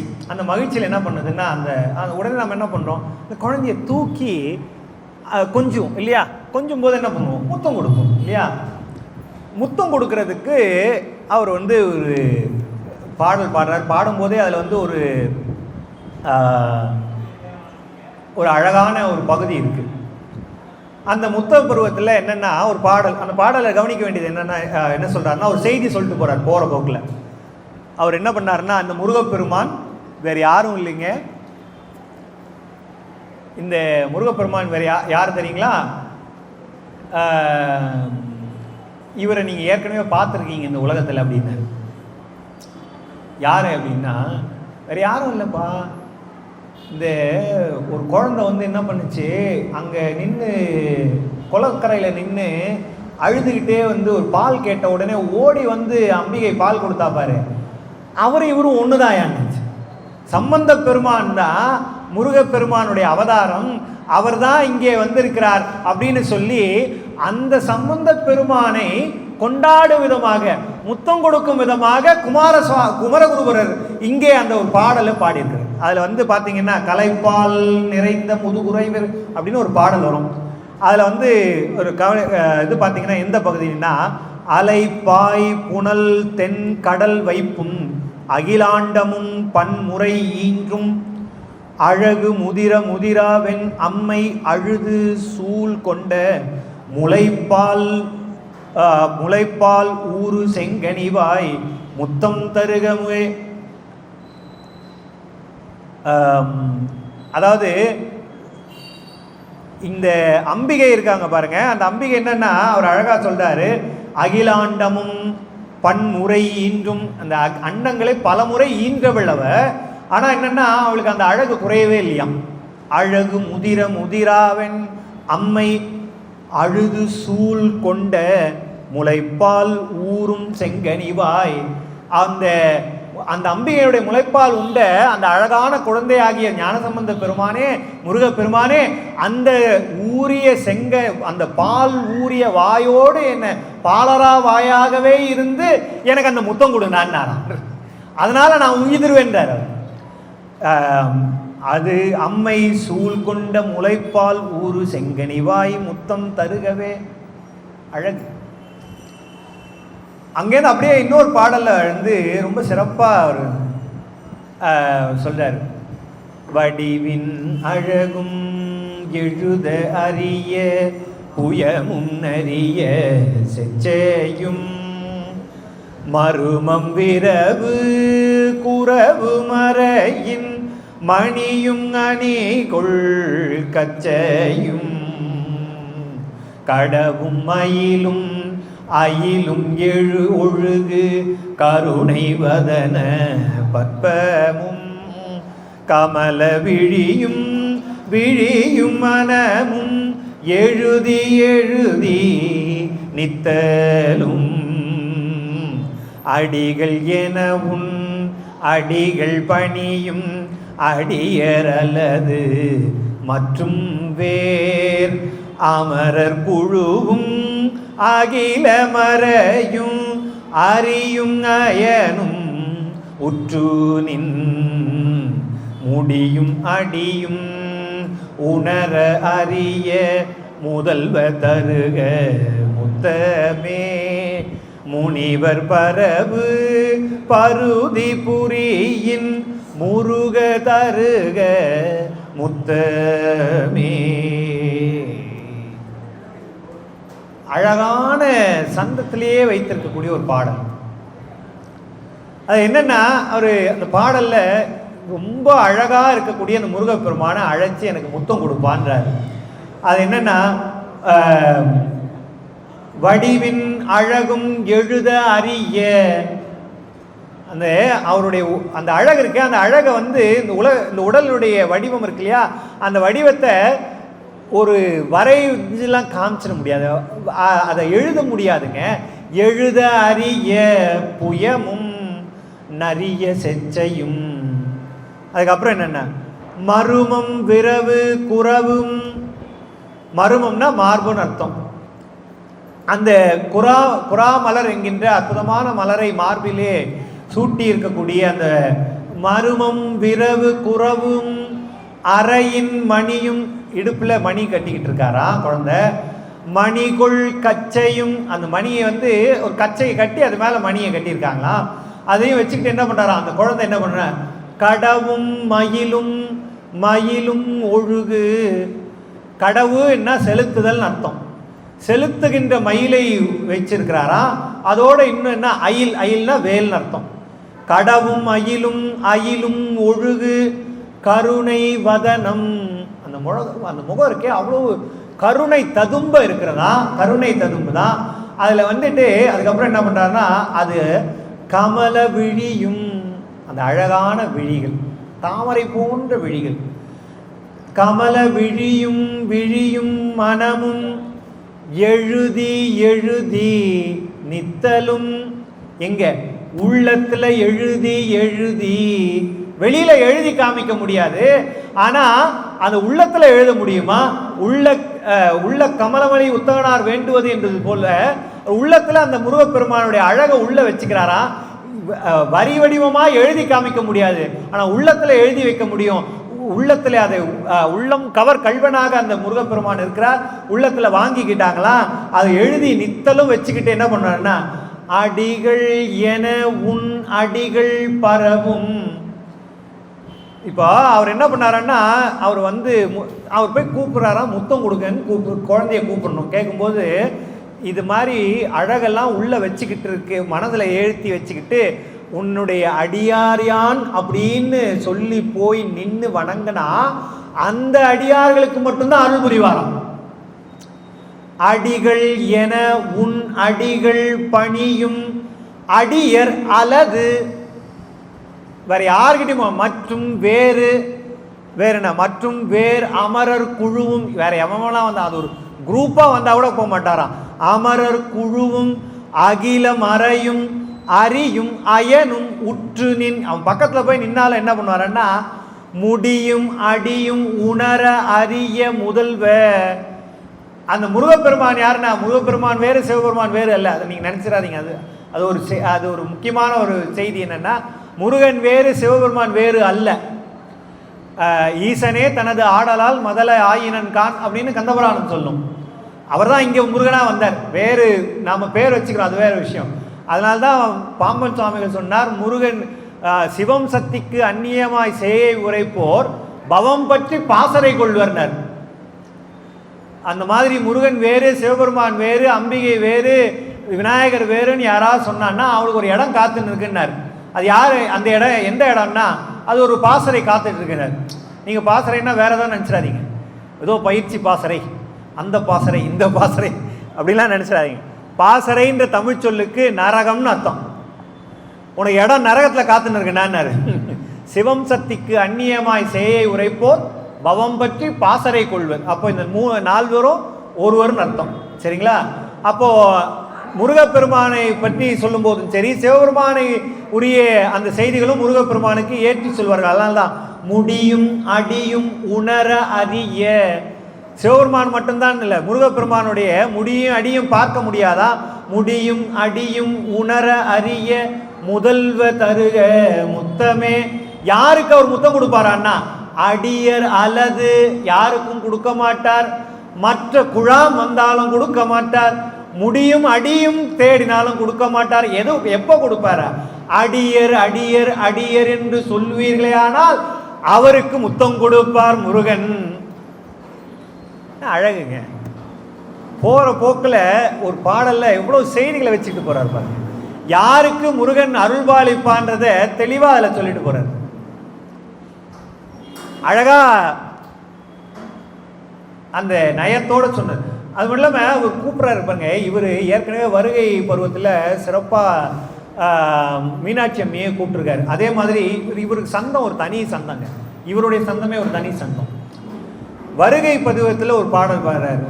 உலகு குளிர எமது மதியில் ஒழுகும் அமுத கிரணமே, உருகும் அடிய இதயம் நெகிழ உணர்வில் எழுநல் உதயமே, கலையும் நிறையும் அறிவு முதிரம் முதிரு மதுர நரவமே, கழுவு துகளர் முழுக நெடிய கருணை பெருகு சலதியே, அலகில் புவனம் முடியும் வெளியில் அழியும் ஒளியின் நிலையமே, அறிவுள்ள அறிவை அறிய வரும் அரிய அரிய பிரமமே, மலையின் மகள் கண்மணியை அணைய மதலை வருக வருகவே, மலையின் மகள் கண்மணியை அணைய மதலை வருக வருகவே, வளமை தழுவு பருதி புரியின் மருவு குமரன் வருகவே, வளமை தழுவு பரிதி புரியின் மருவு குமரன் வருகவே, மருவு குமரன் வருகவே. என்ன அழகான சந்தங்க.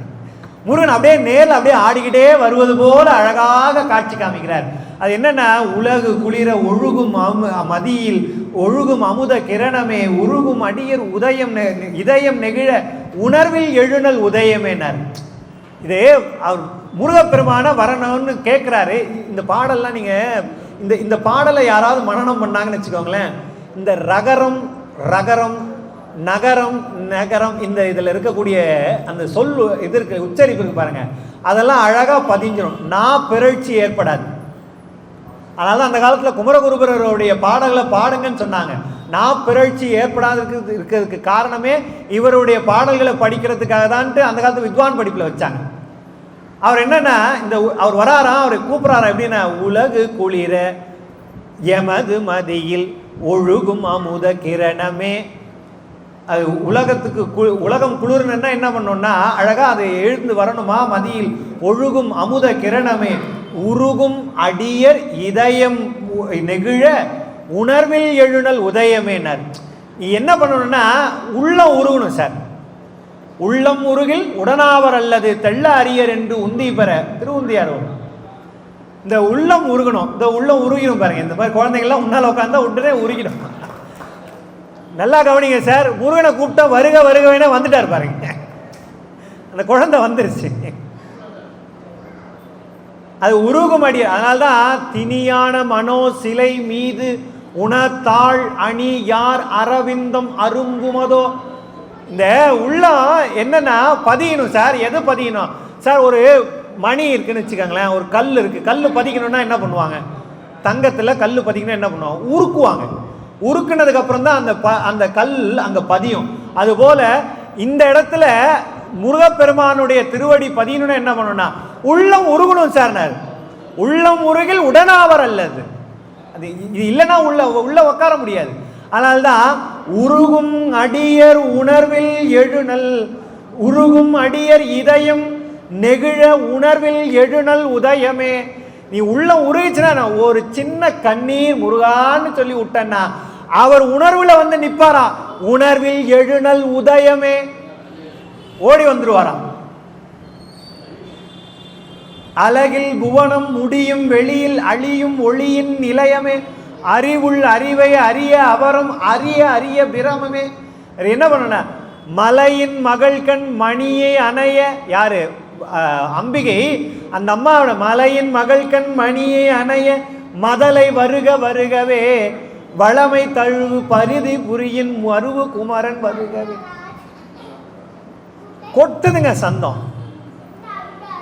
இந்த பாடல்லாம் கவனிக்காம போயிடக்கூடாது. அவரு இந்த வருகை பதிவு இருக்கு பாருங்க. இந்த வருகை பதிவுமே வந்து பதிவு இருக்கு இல்லை, பதிகம் இருக்குங்க. அந்த பருவத்தில்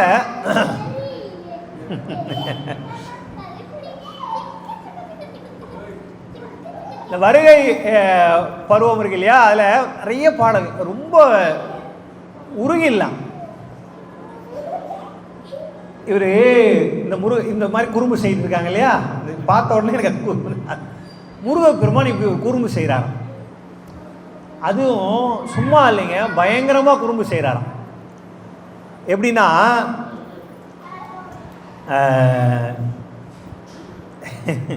நான் எதை சொல்கிறது எதை விடுறதுன்னு தெரில.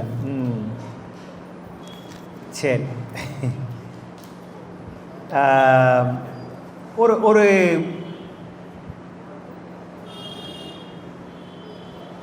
அந்த பாடலில் முருகப்பெருமான் என்ன பண்ணாரா, பயங்கரமாக விளையாடிக்கிட்டு இருக்காரு.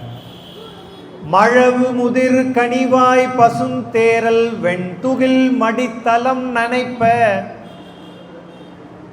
மழவு முதிர்னா குழந்தை தளத்தில் கொஞ்சம் கொஞ்சமாக வளர்ந்துருக்காங்க. மழவுனா இளமை குழந்தை பருவம்.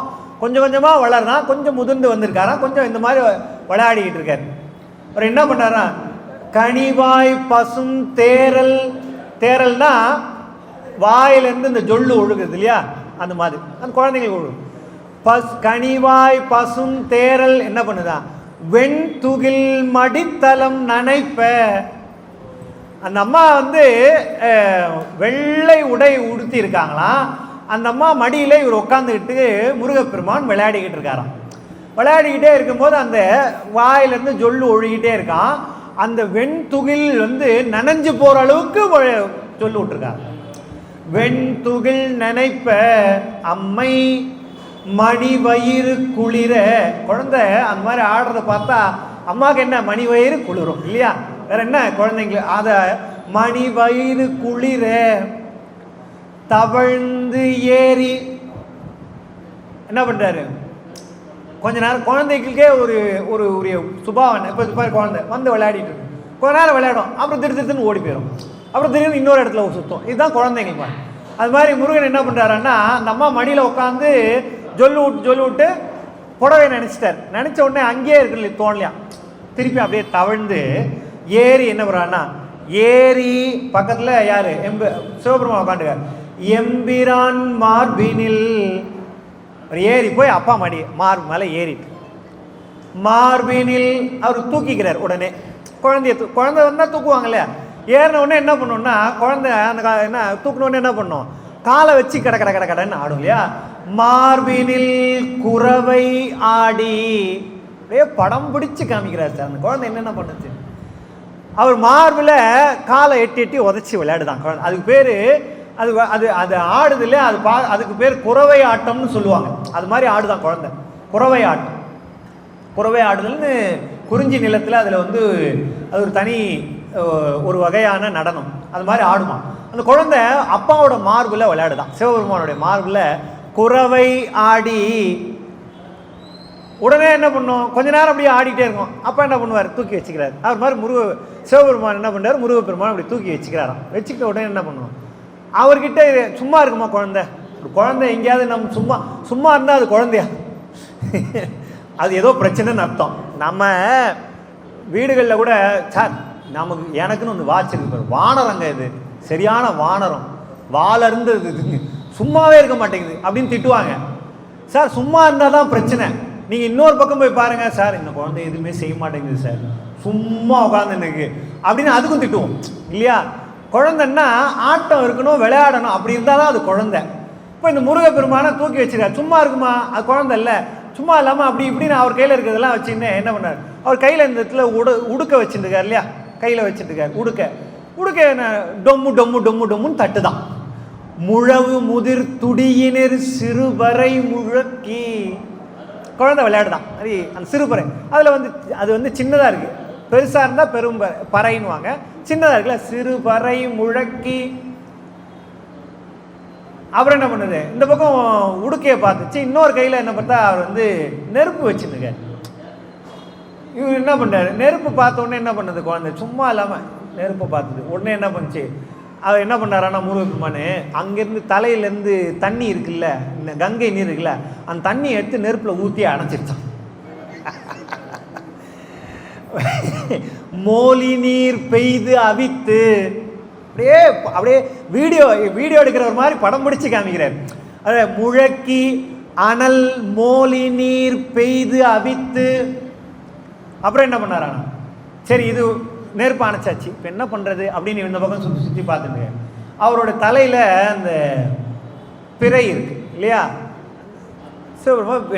வெண்பிறை, அது என்ன பண்ணார், அது பார்க்குறாரு, அதை டொப்பு பிடிக்கிட்டார். சும்மா இருக்குமா, பிடிக்கிட்டார். அது என்ன தனியாக அப்படி நிற்கிது அப்படின்னு என்ன பண்ணார், அந்த முளை மதியை அது என்ன பண்ணார், முளை மதியை அது எடுத்து சும்மா இப்படி வச்சுட்டு இருக்காமல் என்ன பண்ணாருன்னா, அவர் கழுத்தில் ஒன்று சுற்றின்னு இருக்குல்ல பாம்பு, அந்த பாம்பை பிடிச்சி அந்த வாய்க்குள்ளே போட்டு திருகிறாராம். முளை மதியை நெளிய அரவின் வாய் மடுத்தி. சார் நானா சொல்ல சார், அவரை அரவம்னா பாம்புன்னு அர்த்தம். முளை மதியை நெளிய அரவின் வாய் மடுத்தி. அப்புறம் என்ன பண்ணாரு, அந்த பக்கம் அது வச்சா அது விட்டாச்சு. அதுக்கப்புறம் அந்த பக்கம் மான் பிடிச்சி நிற்கிறார். மான் ஏந்து இல்லை, ஒரு மான் ஏந்து பார்த்தோன்னே மான் அப்படியே பார்க்குறாரு. பார்த்துட்டு சரி இந்த பக்கம் அந்த பக்கம் பார்த்தா யாரோ ஒரு அடியார், நல்ல அடியார், அவர் சாமியை கும்பிட்டுட்டு ஒரு 4 அருகம்புல்லை போட்டிருக்கார் போல இருக்கு. அந்த அருகம்புல்லை எடுத்து கொண்டு போய் மான் கிட்ட இந்தா சாப்பிடு அப்படின்னு வாய் மடுத்தி இளமானின் முது பசிக்கு அருகு அறுத்தி, அருகு கொடுத்து விளையாடுறாராம். விழுத்து அதுக்கப்புறம் என்ன பண்ணார், சரி அது கொஞ்ச நேரம் ஆச்சு, சாப்பிட்டு முடிச்சிச்சு. அதுக்கப்புறம் என்ன பண்ணுவார், விளையாடு விழவு முதிர் செம்மேனி வெண்ணீர் தூள் எழ மிக புழுதி ஆட்டு அயர்ந்து. இந்த முருகப்பெருமான் என்ன பண்ணுறாருன்னா, அதுக்கப்புறம் சிவபெருமானுடைய செம்மையான அந்த மேனியின் மேலே என்ன பண்ணுறாருன்னா, அவர் மேலே மிக வெந்நீர் பூசி இருக்கிறார் இல்லையா, பவளம்போல் மேனியில் பால் வெந்நீர் இல்லையா, நல்ல வெந்நீர் நிறைய அப்படியே சாம்பல்லாம் பூசி அழகாக இது இருக்காரு. இவர் என்ன பண்ணுறாருன்னா, அந்த வெந்நீர் பூசிய இடத்துல போட்டு தமால் டிமில் அடிச்சு கிடிச்சு விளையாடி அதுலேருந்து புழுதி பறக்குது. இப்போ இருக்கிற மாதிரி புழுதி பறக்குது பாரு அப்படின்னு பாட்டெல்லாம் போடுறாங்களா, அந்த மாதிரி அவரு அந்த குழந்தை வெந்நீர் அடித்து அது தூள் எழ விழவு முதிர் செம்மேனி வெந்நீர் தூள் எழ மிக புழுதி ஆட்டு. அது ஆடுதல்னு அர்த்தம். மிக நல்ல பயங்கரமாக புழுதி கிளம்புற அளவுக்கு விளையாடிச்சான். விளையாடி முடிச்சுட்டு அயர்ந்து உட்காந்துச்சான். ஆட்டு அயர்ந்து அப்புறம் என்ன பண்ணுச்சு, அதுக்கப்புறம் சரி அப்படியே உட்காந்துட்டு கொஞ்சம் டயர்ட் ஆகிடுச்சு. உடனே என்ன பண்ணுச்சு, அப்புறம் வேறு ஏதோ பண்ணணுமே அப்படி பார்த்துட்டே இருந்துட்டு அவரோட சடை இருக்குல்ல, அந்த சடையில் விரிசடை காட்டின் அந்த அது சடை காடு, அது பெரிய விரிசடை இருக்குது. இந்த விரிசடை காட்டின் இரு விழிகள் சேப்ப முழு வெள்ள நீரு துளையும் ஆடி. அவர் விரிசடை காட்டு இருக்கு இல்லையா, அந்த காட்டுக்குள்ள என்ன இருக்கு, கங்கையை உள்ள வச்சிருக்கிறாருல்ல. இந்த கங்கையை பார்த்தோன்னே தண்ணியை பார்த்தா சும்மா இருக்குமா குழந்தை? நீங்க யோசிச்சு பாருங்க, நம்ம வீட்லயே பார்த்துக்கோ, குழந்தை தண்ணியிலேயே விளையாடின்னு இருக்கணும். அந்த மாதிரி என்னன்னா, இவர் பார்த்து கங்கையை பார்த்தார், கங்கைக்குள்ள போய் டொம்முன்னு விழுந்து பயங்கரமா விளையாடி கண்ணு செவந்து போற அளவுக்கு விளையாடினாராம். இரு விழிகள் சேப்பன்னா செவந்து போச்சான், சேப்ப முழு வெள்ள நீரு துளையும் ஆடி, குழவு முதிர் செவ்வி பெருங்களிவர சிறு குறும்பு செய்தவன் வருகவே. இவ்வளோ அழகா குறும்பெல்லாம் செய்ய முருகா, நீ என்னை வந்து பாரு, வாப்பா, என்னையும் வந்து பாருப்பா அப்படின்னு சிறு குறும்பு செய்தவன் வருகவே, குறவு கமிழ் தரு கந்த புரியில் அருள் குடி கொண்ட குமர குருபரன் வருகவே வருகவே. அழகு, என்ன அழகு! அப்படியே ஒரு படம் பிடிச்சு காமிச்சுக்கிட்டு இருக்க மாதிரியே இருக்கு. இந்த படம் சும்மா விடலைங்க அவரு. ஐயோ 8:30 மணி ஆயிடுச்சா? சரி, சிவா. நிறைய இருக்கு. இன்னொரு இடத்துல அவர் என்ன பண்றாருன்னா, போய் இந்த வருகை பருவத்தில் குழந்தைன்னா என்ன பண்ணும், அப்படியே கட்டி பிடிச்சி, அப்படியே அம்மா அப்படி கட்டி பிடிச்சி என்ன பண்ணும், அப்படி கண்ணை மூடிக்கும். நான் யார் கண்டுபிடி அப்படின்னு கேட்கும்ல இல்லையா? இவர் போய் அம்மாவை இப்படி கட்டி பிடிச்சாரு, கட்டி பிடிச்சி இப்படி கண்ணை மூடுறாரு. குழந்தை கை எவ்வளோ பெருசாக இருக்குங்க, சின்னூண்டு கை, பிஞ்சு கை. அந்த கை அந்த அம்மாவுக்கு கண்ணை மூடுறதுக்கு, அந்த அம்மா கண்ணு சாதாரண கண்ணா, பெரிய கண், ஆலம்போல் நீலவிழி கண்ணம்மை இல்லையா இல்லையா? அந்த சொன்னோம் இல்லையா, நல்லா பெரிய அளவுக்கு நீளமான அங்கையர் கண்ணு. இவர் போய் கண்ணை மறைச்சா அந்த கண்ணை மறைக்கவே முடியலையா, அம்பிகையோட கண்ணை மறைக்க முடியல. அவர் என்ன சப்போ அப்படின்னு விட்டுட்டு உன்னை விட்டுறேன் அப்படின்னு அந்த பக்கமாக போய் அவங்க அப்பா கிட்ட போயிடுச்சு. உன்னை என்ன பண்ண, அம்மா கண்ணை தான் மறைக்க முடியல, அதனால் என்ன பண்ண, அப்பா கண்ணை மூடிக்கலாம் அப்படின்னு அப்பா கண்ணை மூடிச்சான். இப்போ கண்ணை மூடினோடனே அது உடனே கண்ணை மூடினோடனே என்னென்னா உலகம் இருண்டு போச்சான், ஒரு மிகப்பெரிய இருட்டு வந்துருச்சான். உடனே அது பார்த்த உடனே பயந்து போயிடுச்சான். குழந்தை பயந்துருச்சான். அந்த பயந்த குழந்தைய போக்கி அப்படியே கையில் தூக்கி, அம்மா நீ கவலைப்படாத அப்படின்னு முத்தம் கொடுத்து கொஞ்சிறாங்களாம். அது பாருங்க, கட்டுண்ட படசடை காட்டெம்பினான் வைத்த கலை, அது சாரி, அங்கை தலத்து அம்மை செங்கன் புதைத்தற்கு அடங்காமை, அது கையில் அடங்கலையா, அடங்காமையால் எம்பிரான் அலர்விழிகள் பொத்தலும், கண்ணை பொத்துறாரா, அலர்விழிகள் பொத்தலும் இருட்படலம் மூட உள் அஞ்சி நின்று எங்கி அவர் அப்படியே பயந்து நின்றுட்டு இருக்காரா. உடனே என்ன பண்ணார், செங்கை தலம் கொண்டு எடுத்து அணைத்து திரு தாதையார்க்கும் அவர் என்ன பண்ணாருன்னா எடுத்து கொஞ்ச உடனே என்ன பண்ணாருன்னா, குழந்தை இல்லை கொஞ்சம் ஐயோ பயப்படாத அப்படின்னு குழந்தைய கொஞ்சம் உடனே என்ன பண்ணாருன்னா, முருகப்பெருமான் சிவபெருமானுக்கும் அம்பிகைக்கும் முத்தம் கொடுத்தாங்க. அது குழந்தை இல்லை, அழகா என்னை கொஞ்சிக்கிறாங்களேன்னு அழகா முத்தம் கொடுக்குறான். அவர் என்ன பண்ணாரா, திருமுகம் ஆறும் கொடுப்ப, அது என்ன பண்ண, திரு தாதையார்க்கு முத்தம் திருமுகம் ஆறும் கொடுப்ப கதுப்பிற்தெறி முத்து தருகையனவும். அவரு கதுப்பிற்னா கன்னத்தில் முத்தம் கொடுத்தாராம், அது 6 முகத்துலையும் கொடுத்தாருன்னு பாடுற. இதில் திருமுகம் ஆறும் கொடுப்ப, இல்லை 2 விதம் இருக்கு. ஒன்று 6 முகமாக இருக்கிற முருகப்பெருமான் 6 முகத்தோடு கொண்டு போய் ஒரு முத்தம் கொடுத்தாருன்னு சொல்லலாம். இன்னொன்று என்னென்னா, சிவபெருமானுக்கு 5 அம்பிகைக்கு 1 சேர்த்து 6 முகத்துலேயும் முத்தம் கொடுத்தாராம். அழகா அதில் ஒரு பொதுல வச்சுட்டு போயிருக்காரு பாருங்க. 6 முகத்தில் முத்தம் கொடுத்துட்டாரா. கொடுத்ததுக்கப்புறம் என்ன பண்ணாருன்னா, இந்த அழகை பார்த்துட்டே இருந்தாங்களாம். இந்த அவ்வளோ அழகாக முத்தம் கொடுக்குதே குழந்தை கொஞ்சுதே அப்படின்னு மேலேருந்து ஒரு அம்மா அங்கே ஒளிஞ்சின்னு இருக்காங்கல்ல, அவங்க அப்படி எட்டி பார்த்து அந்த கங்கை என்ன பண்ணுறாரா, எனக்கு கூட முத்தம் கூட அப்படின்னு அங்கேருந்து கேட்குறாராம். கங்கை யோசிச்சு பாருங்க, ஒரு குழந்தை இப்படி உட்காந்து எனக்கு திடீர்னு ஒருத்தங்க இப்படி எட்டி எனக்கு கூட முத்தம் கொடு அப்படின்னு கேட்டால் நீங்கள் என்ன ஆகும்? குழந்தை பயந்து ஓடி போயிடுச்சான். யாரு? முருகப்பெருமான் பயந்து ஓடிட்டாராம். கங்கைக்கு நல்காது எழுந்து அலறி ஓடலும் அப்படியே பயந்துட்டு அலறி ஓடிச்சான். கண்ணீர் வருதான். கண்ணீர் துடைத்து எழுத்து கால் மலரும் நீவி. அந்த கால் மலரெல்லாம், அந்த கால்லாம் ஓடுறத பார்த்த உடனே கால் மலரில் வந்து அந்த கால் மலர் போன்ற பாதம் வலிக்குமா குழந்தைக்கு. ஆனால் அம்பிகை என்ன பண்ணாரு, கால் மலர் நீவி நீ விட்டு குழந்தைய தன் மார்பு வளைக்கும் கவு மாறி அருள் மாறியும் கொங்கையிற் கூட கொண்டு பால் அருவியாடும் குமரநாயகன் வருகவே குறவு கமழ் தரு கந்த புரியலரு குடிகொண்ட குமரகுருவரன் வருகவே. அழகுங்க ஒரு காட்சி. இப்படியெல்லாம் முருகன் விளையாடி இருப்பாரா? இப்படியெல்லாம் கொஞ்சம் கொஞ்சம் கூப்பிடுறார் சார் முருகப்பெருமான. கூப்பிட்டா வராமலா இருப்பார், அவரு வருவார். எனக்கு எவ்வளோ நேரம்னு தெரியல, ஒரு 5 நிமிடத்தில் முடிச்சிடலாமா? சரி, ஒரு 5 நிமிடத்தில் நிறைவு செய்கிறேன்.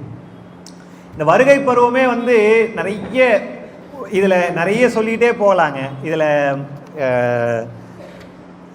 இதில் இன்னொரு பகுதி என்ன தெரியுங்களா? இன்னொரு பகுதியில் நான் ஏன்னா எல்லா பருவத்துலையும் தொடலை. நான் வழக்கமாக அம்புலி பருவம் இருக்கிறது ரொம்ப சிரமமான ஒரு பருவம். அம்புலி பருவம்னு ஒன்று இருக்கும். அது வந்து என்னென்னா புலவருக்கு அம்புலி புலியாம்னு பாடுவாங்க. பிள்ளை கவிக்கு அம்புலி புலியாம்னு பாடுவாங்க. தமிழ் பாடும்பொழுது அம்புலி பருவம் பாடுறது ரொம்ப கஷ்டம். என்னென்னா அம்புலி பருவம்னா, அம்புலின்னா நிலவை வந்து அழைக்கிறாரு. இந்த குழந்தைகிட்ட வந்து விளையாடுறதுக்கு வாங்கன்னு கூப்பிடணும் நிலவை. அது கூப்பிடும்போது என்ன பண்ணணும்னா சாமதான பேத தண்டம்னு ஒன்று சொல்லுவாங்க. இது என்ன பண்ணுவாங்கன்னா 4 விதமாக சொல்லணும். நீயும் அவனும் சமந்தான், வந்து விளையாடு அப்படின்னு கூப்பிடணும். நீ வந்தால் உனக்கு இதை நான் கொடுப்பேன், ஒரு தானம். நீ அவன் வேற அப்படின்னு பேதம் காமிக்கணும். வந்தால் உனக்கு ஏதாவது கொடுப்பேன் அப்படின்னு சொல்லணும். வரலன்னா உனக்கு கொடுப்பேன் அப்படின்னு சொல்லணும். இது 4ஐயும் செய்யணும், சரிங்களா? அது மாதிரி ஒரே நிலவுக்கு அந்த அழகாக அதை செய்யணுன்றது ஒரு மிகப்பெரிய பகுதி, கடினமானது. இப்போ நான் அதெல்லாம் தொட்டால் ரொம்ப நேரம் ஆகிடும். அதனால் அவர் ரொம்ப பயப்படுவார். அதுக்குள்ளே ஏற்கனவே மணி அடிக்கணும்னு முடிவில் இருக்காங்க. அப்போது அதெல்லாம் நான் தொடலை. ஆனால் வருகை பருவத்திலே இன்னொரு காட்சி மட்டும், நயமான ஒரு பகுதியை மட்டும் சிந்திக்கலாம். இந்த முருகப்பெருமான் என்ன பண்ணுறாருன்னா, இவர் இதே மாதிரி விளையாடிக்கிட்டு இருக்காரு. சிவபெருமானுடைய பிறை இருக்குது. இந்த பிறையை என்ன பண்ணுறாருன்னா, இந்த பிறை அம்பிகை, அதாவது சிவபெருமானுடைய பிறையை அப்படியே எடுக்கிறார். எடுத்துட்டு என்ன பண்ணுறாரு, அப்படியே பார்க்குறாரு. இந்த பக்கம் அம்மா உட்காந்துட்டு இருக்காங்க. அம்மாவுடைய தலையில் அந்த சடையில் என்னன்னா அழகாக ஒரு மணி வந்து சரமாக வச்சுருக்குறாங்க. அதுவும் பிறை மாதிரியே இருக்குது. இவர் என்ன பண்ணாரான்னா, இந்த பிறையை எடுத்து அந்த மணியும் இப்படி வச்சு சேர்த்து பார்க்குறாரு. அப்படி ஃபிட் பண்ணுறாரு.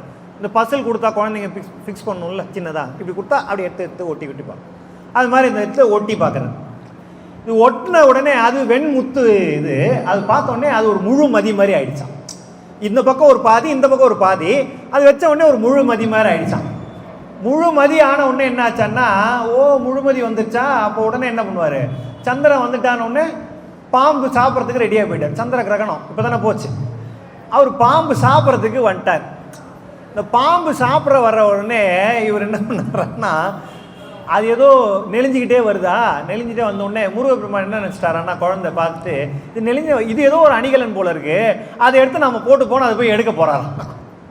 எடுக்க போன உடனே என்னன்னா, அது பயந்து ஓடி போயிடுச்சு. எது? பாம்பு பயந்துட்டு ஓடிடும். இது பாம்பு இந்த காட்சியை பார்த்துட்டே இருக்காரு.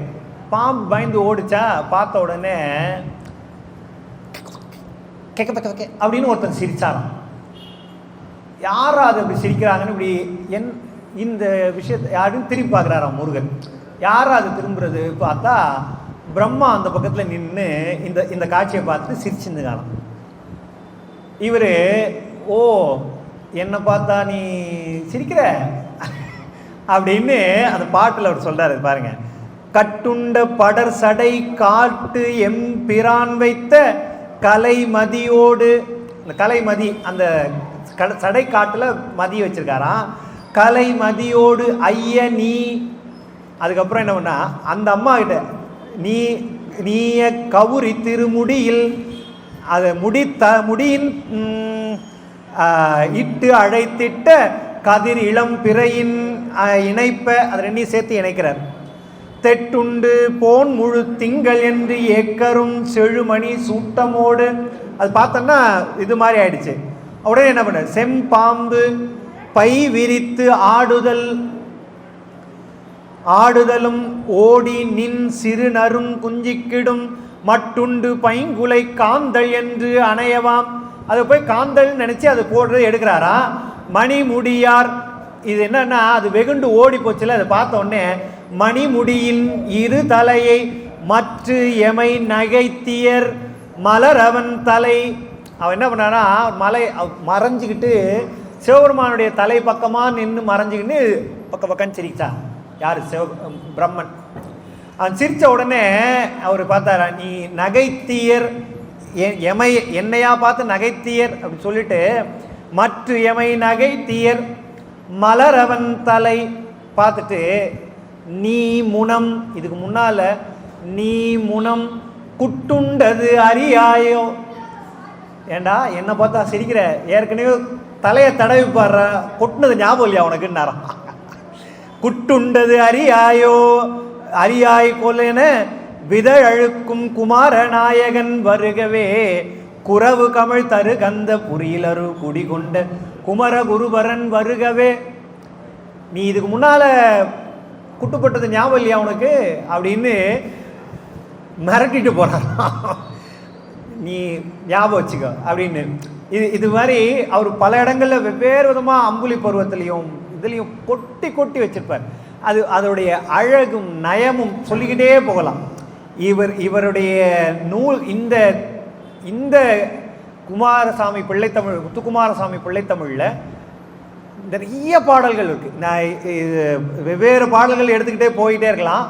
ஆனால் நேரம் குறைவாக இருக்கிறதுன்றதுனால அவர்கள் இந்த இதில் ஒரே ஒரு நிறைவு பாடலை மட்டும் நினைவுபடுத்தி செல்லுங்கள். அதில் என்னென்னா, சிறுபறை பருவத்தில் ஒரு பாடல் வரும். இழும் என் மொழி தெளி தமிழின் வடி திரு நவரசமே. இந்த முருகப்பெருமானை என்ன எப்படி அவர் ரசித்து திருப்பறை கொட்டுன்னு அழைக்கிறாரன்னா, இழும் மென் மொழி தெளி தமிழின் வடி திரு நவரசமே. இதய இருட்டு அற உணர்வில் உதித்திடு சுடரொளியே. கழுவு மணி கமலன் நடுவில் அழைத்திடும் குலமணியே. கனிதரு முக்கணியொடு வடிகட்டிய சுவை அமுதே. ஒழுகுனரும் செழும் அவர் விரிய கமழ் புது மணமே. உருகும் உளத்து அருள் பெருகி உவட்ட எழு சலநிதியே. பழமறைகட்கு ஒரு முதல்வன் முழக்குக சிறுவரையே. பருதிப்புரி சிறு குமரன் முழக்குக சிறுவரையே. முழக்குக சிறுவரையே. அது என்ன, அவர் யார் எப்படி இருக்கிறாரன்னா, முருகப்பெருமான் இரும் மென்மொழி தெளி தமிழின் வடித்திடும் நவரசமே. அது முருகப்பெருமானுடைய அழகு எப்படி இருக்குன்னா, தமிழ் மொழியினுடைய அழகு எப்படி இருக்கிறதோ அத்தனை அழகும் அப்படியே பொதுல இருக்கக்கூடிய ஒரு கடவுள் யாருன்னா அது முருகப்பெருமானார். அது நவரசமே. அவர் அப்படியே அழைத்து கூப்பிடுறாரு. இதய இருட்டு அற உணர்வில் உதித்திடும் சுடரொளியே.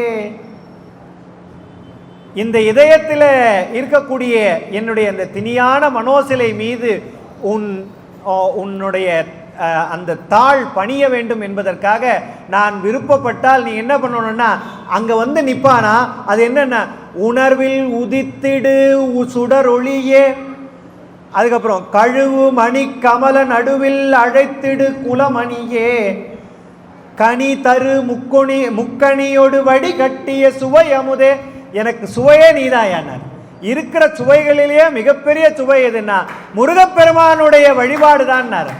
அப்படி அற்புதமான அந்த முருகப்பெருமானுடைய வழிபாட்டை சிறந்த முறையிலே அது மாதிரி அவர்கள் அந்த முருகப்பெருமானே நீ அந்த சிறுவரை கொட்டி அருளேன்னு அழைத்து பாடுறாரா.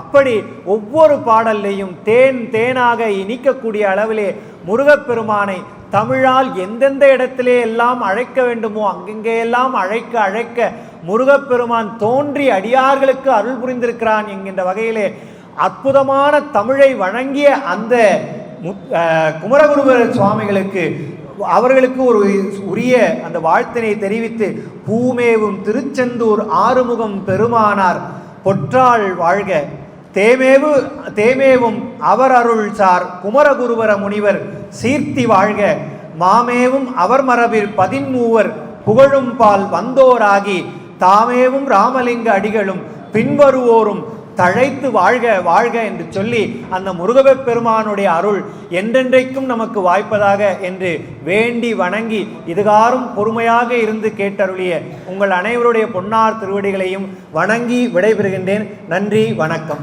தென்னாடுடைய சிவனே போற்றி, வெற்றிவேல் முருகனுக்கு. இதே வகையிலே நாளைய தினமும் சிதம்பர சுவாமிகள் என்கின்ற அற்புதமான ஒரு மிகப்பெரிய அருளாளரை பற்றிய அவர் சிறந்த ஒரு அவரை பற்றிய சிந்தனையை நாம் நாளைய தினம் அமைத்திருக்கிறோம். இதேபோல் வந்திருந்து அடியார் பெருமக்கள் அவர்களையும் வணங்கி வாழ்த்தி அவருடைய அருளையும் பெற வேண்டும் என்று கேட்டுக்கொள்கிறோம்.